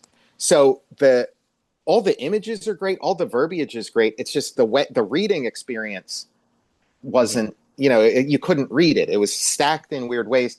And I thought all you got to do is kind of rearrange it, expand, contract, do like make it readable. And this could be one of Jack Kirby's best comics. You could put this with like the New Gods issues and Galactus trilogy. You could put it alongside of that stuff with just a tiny bit of, just present it a little differently. So that was what made me want to just sort of sit down and spend my time to do it just as like a fun exercise. And then, send it to Image. And the same day, this never happened to me before in my life, but the same day they said, yes, let's publish this. So. And this was on iPad? That's all iPad, yeah. iPad? Okay, wow. Okay. And that's on through Procreate, or how is that? Procreate, yeah. Procreate, okay. Yeah, and then having I think it's just a perfect $10 package. Like it was just perfect. Like, you have this in the, you have a little bio in the back and 22. That's also, again, mind-blowing. Having that as the afterword is really, really wonderful. But yeah, this was so again, super excited. Kind of jumping back to, so this was, I guess this was your art before officially. I know we saw on your Instagram that there was some Godzilla stuff you were doing. I guess this is your first original like published alternate cover, and then into this, which this is kind of the combination of the toys. This is the combination of the new art. This is the combination of the puns. This is the combination of like, this is just like everything, and giant things, right? Like, and making everything big. and the choices here are just incredible. But yeah, there's a lot. There's a ton going on here. But now we're going the other way where we went like almost like full monochromatic. Now we're going back to color and embracing that stuff. So yeah, just really But we did still a disciplined use of color. Still like, you know, a little bit here, a little bit there, a lot of white. right. Not Nick Filardi Godland colors. That's what I mean. Right. Yeah. That was like the more is more color, the peak of that. no, it's really great color choices. Everything pops. What you want to pop pops. I think at every page. We really broke down these 3 issues in our reviews. We're just like we were just amazed by it. Yeah, And this wasn't your first Godzilla idea, right? You had the other. Did you pitch where the other guy turns into like Godzilla Man? I don't know what you had called him. That was so fun. Oh, thanks. You got like 100 pages of like just designs and maybe more than 100 pages. It was a full graphic novel, and it was the same thing as Transformers versus GI Joe and Superpowers, where I just took it upon myself as like, okay, this is my job right now. Like I was pitching a Godzilla thing, and we were talking about a Godzilla thing, but I just started drawing it and writing it, and had hundreds of pages of it. Really proud of it. And then it ultimately got nixed. It didn't end up happening, but again, I was glad I did it. It gave me something to do, during the pandemic and stuff. And then I posted all of it, anyway online. So like stories out that you can read what I created up. You can't read like a finished version of it, but you can, read as much as I did. So I'm happy about that. And then a couple years later, when the Godzilla's Monsterpiece did get greenlit, it was like I went to Godzilla college. I had a degree in Godzilla by that point. So it made this work stronger. Yeah, Rob's kind of catching up on movies, but I was like, oh, that's the 54 scene of the over. Like I kind of know the different homages that are throughout here. But yeah, there's always a G-Force, which I think is really funny. And you're just kind of building everyone in, and Jules Verne's Cyborg. It's just really something. And even this is again a bit more pop color here, more pop art. That would be a wonderful. I wanted to do a green Godzilla, like the Godzilla cartoon that I watched when I was a kid from 1979, 1980. But they were like, yeah, we don't do green Godzilla. So it was just there were a couple of moments where the lighting conditions, being underwater, all the algae and stuff, he's like green for a panel or a page. Funny. You win. You got that in there. You did it. You did. And then the choice of Dracula is just kind of just like, what is happening now? I think this is just a billion combinations. And then of course, you have the Orion like skiff, basically the Orion Captain Victory scale. I'm like, oh boy, so, and then this book was just a joy. Big. Like everybody at large. What was that? What was that game? Was it Rampage in the arcade? Remember that? Oh yeah, love that game. Yeah, that was a lot of fun. Yeah, Never beat it because you need like the patience of a saint to beat it, because you just have to keep destroying every single city in the country. And Rob, you got to watch. There is a Frankenstein. There is a giant Frankenstein like kaiju movie. There's a trilogy, I think. There's a couple of them, but it's drawn. Yeah, it's Frankenstein versus Baragon. And it was initially going to be Frankenstein versus Godzilla, but for whatever reason, that didn't happen. I did hear of that. Yeah. I haven't seen that one. It's good. I bought the DVD not too long ago. Yeah, there's a couple. That's probably the only way to get it. Yeah. This is great. Look at his face. This is awesome. He did such a good job with this book. Oh, thanks. The trade paperback's coming out like any day now. It hasn't shown up on my doorstep, but this is going to be in a trade. And oh, nice. Yeah, I saw IDW did like a special edition, and then I looked it up, and it was sold out. Like they have everything else is there, and that's the one that sold out, where it had postcards and a lot of extras, in there. Yeah, I did signed book plates on it. Yeah, this book sold out, didn't it? Didn't the first issue sell out? Well, yeah, first issue disappeared immediately. Like that's the hardest one to find. That's why I'm excited about the trade, because more people who've been wanting to check it out will be able to like read the whole thing. But yeah, I mean, Rob, they keep underestimating me. They do. They don't print enough. Print enough of them. Print enough of these things. Well, I know you said earlier that you're not jaded. I'm just like, don't people know like what the Tom Scioli business is? Like, don't they know the model by now? Like, I feel like that would be, here's the project, let's get him for this. You know what I mean? I still feel like you're accidentally still falling into these projects. Yeah, I mean, yeah. It's like everyone's got to rediscover you every time you do a new project. Like, oh, who's this Tom Scioli guy? It's like, no, you don't remember the last book he did? Like, it's like you get comic famous every time. Well, because I didn't do American Barbarian 2 or Transformers Right. versus G.I. Joe 2 or what Kirby like, too. Yeah, it's always something new. So that's when you start, compounding, where the compounding interest starts, is when you start doing the sequels. But I'm not interested in that. So No, there's no Toy Story no, 5. no Crisis of the Scioli universe where you just like Yeah. Godzilla versus GoBots first. No, I've done. I think that's been on Patreon also. I've done a little bit of. Oh my! Oh, your Super Wars or whatever.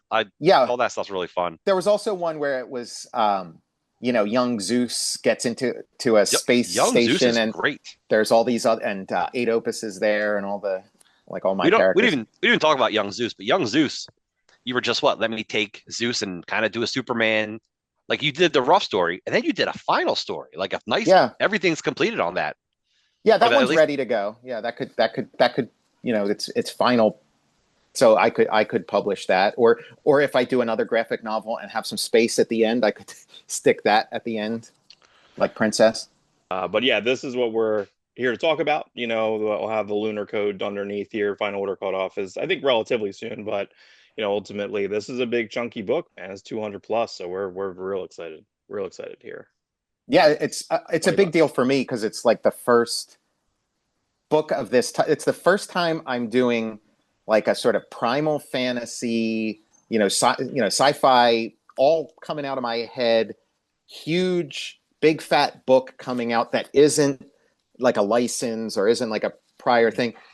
Probably since American Barbarian. American Barbarian might be the last thing like this that I've done. So yeah, I'm very excited about it. I'm very curious how it's going to do. Like that's I want it to do well so I can do more stuff like this. Yeah, I can't imagine your notes page for this. Like sure. What I mean? It's like the conspiracy theory wall with all the strings. Like, oh yeah, because it's an ensemble. It's a huge cast, and that was the stuff that you've probably read on the Patreon.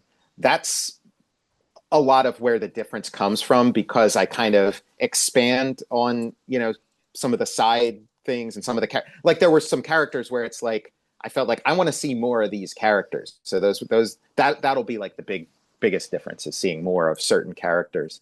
Right, like the space pirate. Yeah. Girl, I forget her name. Like I read it when you posted it, but once you made the announcement, I'm like, well, I'm not going to reread it because I want to read it like I'm reading it for the first time. Sure. Yeah, and it'll be like that because it's pretty different. That'll be another interesting thing, is just to compare, like, oh, here's the 80-page version, and here's the 200-page version. I love doing that. Like I love comparing your young. I'm obsessed with stuff. Something gets recolored or remastered. I like Youngblood Deluxe right now. Liefeld's putting that out, and it's like, oh, let me look at the original Brian Murray colors. Let me look at Tom Mason's colors. I noticed one page. I'm like, oh, this Die Hard's been re-inked. This isn't the same Die Hard from number. Like I noticed that. I didn't even tell you about that, Mark. It's a different take. It's a different. Someone else inked that Die Hard page from the original Youngblood number 3.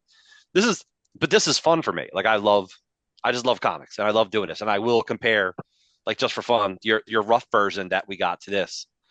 Young Zeus, I did the same thing, because you gave us Young Zeus pretty complete, and then you did it completely. I'm like, wow, this is great. That's a lot of fun. Hey, real quick, I wanted to show you this. I've probably gotten like 10 commissions from you over the years, but this is the 19th. How can I do this? Disappearing a little. Yeah, I think the further back you get. It's Mystery Incorporated. Yes, this is one of my favorite ones. I've gotten Lizard and Ultraman, and like that's a great one. In fact, I love Mystery Incorporated. I might like Mystery Incorporated more than I like the Fantastic Four, if I can say that. Because it's an archetype, and you can do whatever you want to with it. Yeah, and they have the underground station, the Mystery Mile, a train. They're all very visually interesting too. Where like in the Fantastic Four, the Thing is visually interesting, and then that's about it. But in Mystery Incorporated, they're all like the Crystal Man, right? That Craig Crandall, the Reed Richards character. He's pretty cool looking. No, I think you're right with the 1963, where we were given permission to And it's like Phantom Force too, right? We were all tricked. Like we were like, well, they're involved, so we need to buy this. And we're looking at it like, I don't know what is this? Like we don't know what it is. We were almost tricked for 1963 too. They're like, well, you buy all this, and then Jim Lee's doing the annual. Like, well, I guess I better buy all of them. I better buy all six. I better buy 2 copies. Like it's just one of those things. But I don't think I appreciated it right then either. It is something you can go back and just revisit and revisit and revisit, and the more you learn, the more like the Daredevil, like that character, and the more you kind of like almost like unpack. Oh, that's where that influence is coming from. Oh, I thought that was that. Oh no, that's a completely different other Right. influence. So yeah, it just keeps unpacking. I think I was like 13 when I discovered Alan Moore. I was just reading a comic. I'm like, this writing's really extra good. Because at 13, 12, 13, you're like just getting into it. And all of a sudden you read an Alan Moore story and you're like, why does this feel better than any other Superman story I've read? And then you read Batman, his Killing Joke, and you're like, why is this the best Batman? Like, it's a weird growth. So I knew by like 14, like if Alan Moore wrote it, I was buying it. Mm-hmm. Yeah. Yeah, I hear you. I'm a huge fan, and I think my Alan Moore fandom shows in Satan Soldier and Godzilla's Monsterpiece Theater. Yes, Satan Soldier in particular. I wanted to talk about. It's kind of funny. When Eric Larson was doing his Supreme run, he had said, "Oh, I'm gonna finish it with an 80-page giant, and I'm gonna get Tom Scioli to draw Lionhead Supreme in that story." I'm like, cool. So I went up to talk to you about it, and you're like, what are you talking about? Yeah, you're telling me now. I still have no recollection of what you're talking about. So you're like, but it was probably in Eric's head, but he just never communicated it to me. He imagined you doing it, which is that's fandom for you. Yeah. And I said, so I was talking to you about it. I said, well, I'm gonna pitch Supreme. I got the story, and you're like, I'm gonna pitch Supreme too. And you posted this image. Yeah. And I'm like, this is so cool. Like it's Optilix, and then I guess Ethan Crane Supreme in a armor made out of other Supreme made out of the Suprematons. Right. He made like an armor out of Supreme in my story, at least. I don't know if he ever did that in the comic. But now you took most of your story and kind of transferred it completely into Satan Soldier, right? Well, I mean, I took the energy of it. Okay. Again, like you're talking about analogs, like once it stops being like the actual thing and becomes your own, then all these possibilities open up that weren't there. But it was that energy. It's like I really wanted to tell a Superman story, and I really wanted to tell a Supreme story. And I saw a possible venue for that since Rob was starting to work with, there was the rebirth of like his all his Image stuff was kind of getting like a rebirth with so I saw an opportunity there.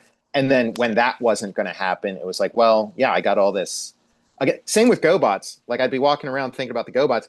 I'd be walking around thinking about Superman and thinking about Supreme and thinking about, all that kind of stuff. So I kind of had a, whole bag of tricks to work with. I have another like Superman story that I was just looking through like an old sketchbook, and maybe that'll show up on my Patreon once I finish Twilight Zone. Awesome. Yeah, I would love to see your take on Superman. This was great. Satan Soldier was great. One of the times you posted it, because I think what was there, 3 or 4 ash cans mini comics? Yeah, 4 ash cans. There's a 5th that just never got printed. But you put it all in your PDF that you released. The PDF has the entire. Yeah, that's on the Patreon. You can read the entirety of Satan Soldier in PDF form. But a different PDF you had actually had GIFs in the middle of it, and I thought that was really amazing. Like I don't even know how you did that. Yeah, that was. Yeah, I'm not sure how it ended up in the PDF, but yeah, I did.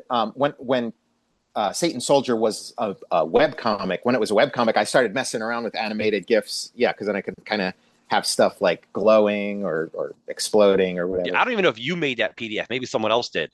No, I made the PDF, but maybe it's possible that I grabbed a GIF and somehow it, it didn't flatten it, like it left it as like an animated thing. I'll have to take a look at that. Yeah, I mean, if you don't have it, I do. I'll send it to you. Sure.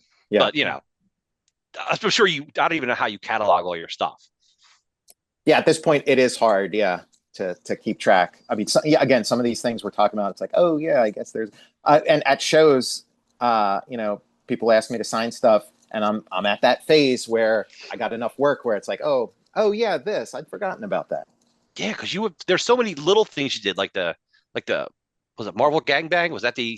Yeah, You did a really cool Eternal story in An that. Eternal story, yeah, You did something for, you did a cover for Sew Buttons. Like there's just all right. these little, these things. Yeah, when you're in that indie world, yeah, you just kind of do whatever. I don't know if you saw today on live on Rob's story on Facebook. There was like a caricature drawing of you, Rob, and Ed Pisker. Just I did see that because yeah, it's taken from a photo. I think when we were at San Diego, and okay. that was when Ed had his Image or Extreme Studios ash can that tells the story of Oh, Rob Liefeld. So that's I think awesome, that isn't was it? that moment. Yeah, Okay, that's a really fun book. Nobody has that. That's I think that's Ed's masterpiece. And he, I think he might have agreed with me on that. Like that ash can. It was one of those comics where it's like you're living the dream, like as you're making it. Yeah, oh that's a yeah, labor it's of such love a book. That book it is is. like I love the fandom and creator. Yeah, I mean, listen, we've taken up a ton of your time. I really we super appreciate it. I guess one question I had was like, is there anything, I weekend hunt stuff all the time. Is there anything like right now that you're out kind of in bookstores or anything that you're, Yeah. you're Mark's a geeking out dollar on? bin diver. Like he's Yeah. always finding fun stuff. Yeah. Mm-hmm. Yeah, I am too. I'm always looking in the dollar bin. I sometimes I do feel like I've reached a saturation point that it's like I might have every single thing I need, but yeah, I mean, I was just at Heroes Con, and I get Conan. There's just so many issues of Conan, That's and Mark's obsession right now. they're so great. Yeah, And you that's got so funny. John Buscema, because I have all the Barry Windsor Smith, but there's like a zillion John Buscema ones. So that's what I've Mhm. been picking up. There's and there's that era in the 70s where he sort of teams up with a pirate queen. It's almost like they're like married or something. Like they become like a monogamous couple for years. Mhm. And Quentin Tarantino was talking about that on some podcast or something about how Yeah, it that was was on like his Rogan. favorite. Yep. And Mhm. so I was like, oh, let me check those out. So that kind of got me back, digging through the Conan stuff. So now I'm like, oh yeah, I gotta Yeah, get all of it. I was literally at a shop yesterday and there was this book and it's hard to see here, but Mm-hmm. it's literally from 1978. It's a first edition. It's called The Blade of Conan. It's a San Julian cover, but it's like a gold foil and it's like a perfect copy. It was $10. And it's all like editorials about Robert E. Howard by Lee Brackett, Fritz Lieber. So that's crazy. And then I imagine that you have seen this, like the First Kingdom, Oh yeah, but yeah, Jack Katz. but this is like the first 6 issues of like it's huge. Like it's like perfect. I don't know if it's art size, but I'm like, oh wow, okay, yeah, great. And it's all like white pages. This was $15, and I was like, oh my God, like I just was like losing my mind. Yeah, I like Um, when you find something cool you didn't know yeah, about. I guess yeah, ROM. I'm kind of grabbing like random ROM issues because I don't have yeah. a full run of that. But the John Buscema Conan is just rock solid. Like you can't go wrong with any of it. No, yeah. Well, that's what I thought was like. I'm trying to find. So here's the hard part. Like, so this is Strange. I Yeah. mispronounced it, but there is a poster of this, and I have like a live unboxing when I got this. I was like, oh, this is it. But the poster, because each one of these books, again, pretty high quality. It comes with a poster, but I don't know. But this came with like a Captain America poster, and I'm Hmm. like, well, I want this ROM poster. So now I'm trying to find Yeah.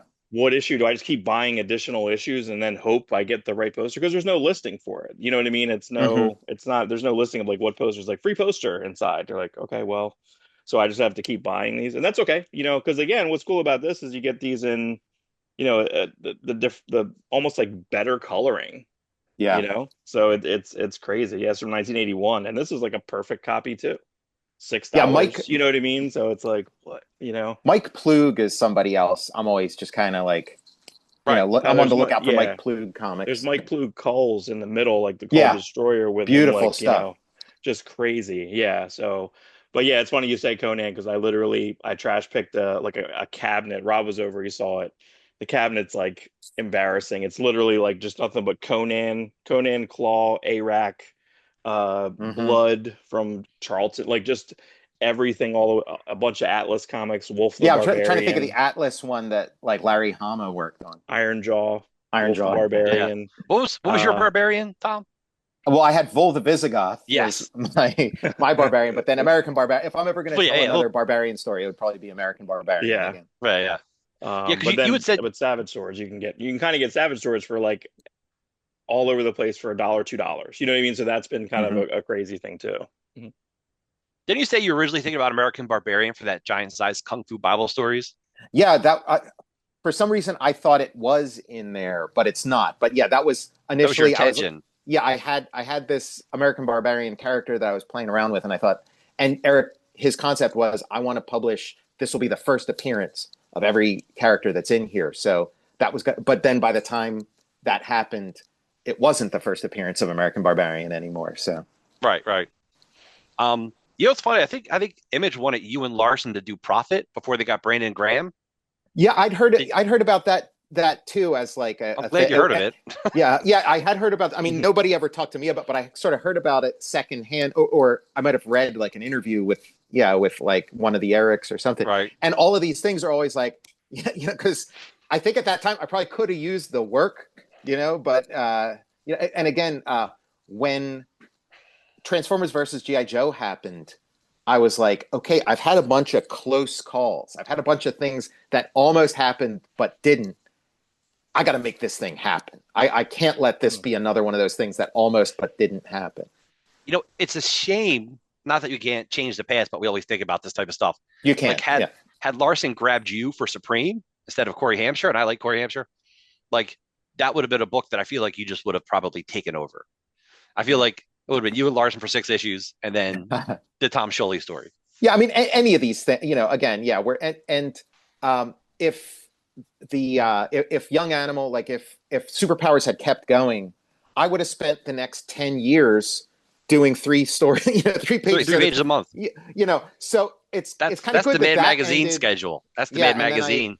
I got to, I don't think I would have done, the Jack Kirby book or anything. Like doing biography was a result of like, what do I do next? Like, nobody's knocking on the door. I got to make something happen. So, and then it again, like it ends up being like one of the biggest successes of my career, and maybe the biggest, most circulated comic I've ever done. Yeah, and I guess that was our last question. Is now that Skybound has an Image has the Transformers, is there any? Because I missed this when it came out, and it's impossible to buy this. You understand that, right? It's like always $300 to $500. Yeah, it's like it keeps going up. Yeah, I mean, but one thing I can tell you, people who want that, there is something that is relatively inexpensive that you can get in the UK. They publish like this whole set of like various Transformers comics, and there's 2 hardcover volumes that are my Transformers versus G.I. Joe. It's basically the entirety of it, except for the movie adaptation. So if you want like a nice it's a 2-volume hardcover, and it doesn't seem like it's going for big bucks the way this one is. So there, and it's nice. It's in English. It's a British printing, so you can check that one out. That would be cool. I mean, Skybound, they seem like they have their hands full. Like they're putting out a lot of Transformers and G.I. Joe product. So it might not be a top priority, but maybe. I mean, I think Kirkman it's a waiting always seems game. like he's got a plan. Yeah. I think like because they're doing the Marvel stuff now.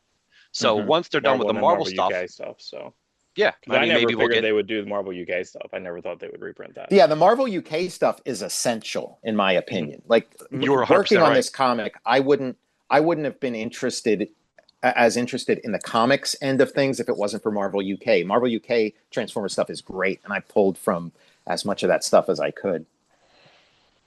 Yeah, that was a great series. So hopefully Skybound does something with it eventually, Yeah, could be cool. I mean, I'm surprised they didn't, Liefeld Snake Eyes will probably get hopefully a hardcover one day. They never got a hardcover out of that. I'm such a hardcover fan. Yeah. So, but Tom, we really appreciate this, and we really appreciate the fact that you're our first guest. Oh, it's an honor for me. We still haven't had a guest on our show. I like your show. Thanks. Is he like Total Recall show? Yeah, Total Recall show on YouTube. Is he just like your buddy? Like what's? Yeah, I mean, Matt, like he worked or works with my wife, and I would go to pick my wife up at work, and then we just start talking, and kind of, it was a show, like we were kind of talking the same way we do on the show. So we, eventually decided to make a show. And yeah, we just got back from England. We got flown out for this comics convention in Macclesfield, the Mac Pow Festival. Yeah. And Matt went with me, and we did like a live at like the local bookstore. We were at the local bookstore doing like a live Total Recall show there. It was a blast. We That's had a fun. good time. Yeah. That's really fun. Yeah, this is just an extension of Mark and my phone call. Like I'm a Yeah, UPS exactly. driver. I'm a UPS driver, so he works from home most of the time. In between all my divorces, there was a lot of phone calls. So Yeah, and it's like so we're like, talking let's about record that. not the divorce part. Let's talk about the comics. The comics, yeah. Right. We're- The escape. We're in deep for this. We I've known Mark for 30 years, so Yeah. it was just an extension of that, and we're just like, let's just do a show. And that's as soon as the we got pure stuff. comfortable, as soon as we got comfortable enough, and even still, believe it's funny, Tom, I've talked to you like 50 times, 100 times. Mhm. I'm still like, I'm a little nervous talking to Tom because it's like Oh, that's being funny. recorded. Yeah. I'm like, it's funny. I just walk right up to you and just start talking. Mhm. Yeah. Well, But, you were our first choice. Like one of the first things we said, and you're like, I know him. Like, okay, I'm sure you do, but clearly, but no, we're just super excited to post this. Have fun. How super fun editing this and get this up this week. Yeah, But, that's the tough part. I don't know how long we've been doing this, but I like the that. longer the That's my video, the favorite. tougher the edit. Yeah. I don't know. That's my favorite part. So I'm happy. He about it. loves editing. Thank God, because I don't. Yeah. Rob just says Even- you're gonna. But Rob I'm mentions a lot of stuff, so I have to pull stuff. I'm like, stop talking, stop mentioning things. That means I got to find it and find the image, or send me the image, and then I'll put it up and stuff. So I try to do. But thank you for not being scared of my 184 pictures of files. That's nice. So, It's all stuff hopefully it he's was a good familiar with. journey. Yeah. Yeah, we really appreciate it, Tom. Thank you. Yeah, it's been a pleasure. And like I said, Xanadax you can order Xanadax right now. Yeah, Space Opera Xanadax Across the Unknown Dimensions of the Galaxy from Image Comics. Order it now. The final order cutoff is coming up. It's in like a week or two. Yeah, that's why I'm like, let's hurry up and talk to Tom before. Yeah, I want to get the FOC. word out. And then the Twilight Zone you're working on through IDW.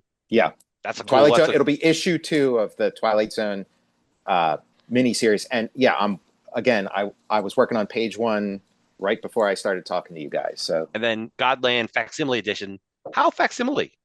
Are we talking the same ads? yeah, I think it's got the same. I think that's, you got to, if it's going to be a facsimile, you got to do that, because they did like an Image Firsts issue a few years back. That wasn't that, it was just kind of like a new printing. That's like $1. They take everything out. It's slim, yeah. So but I think this is all that stuff. But don't quote me on it. I think in 5 years, if you get to do your return to Godland, you should do the Tom Scioli edit of Godland #1, where you color it and put it on your good paper. Like this is the fan me talking. Remix. Remix my own stuff. Remix your own. Not to insult your colorist. If they did, like a Godland compendium and just do like just the pure story, is that their compendiums are seeming to be compendiums popular, are big.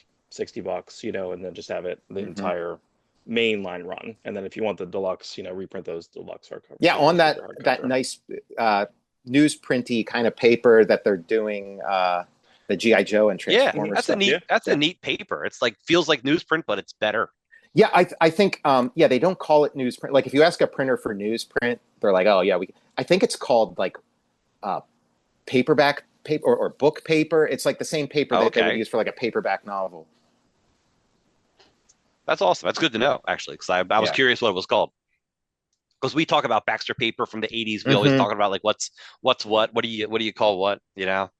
So, but we better get going because we will keep talking to you, Tom. Yeah, for sure. We will not stop talking. So we will not stop talking. So awesome. Thanks a lot. Yeah. And we'll be in touch. We'll see you in New York. See you in New York.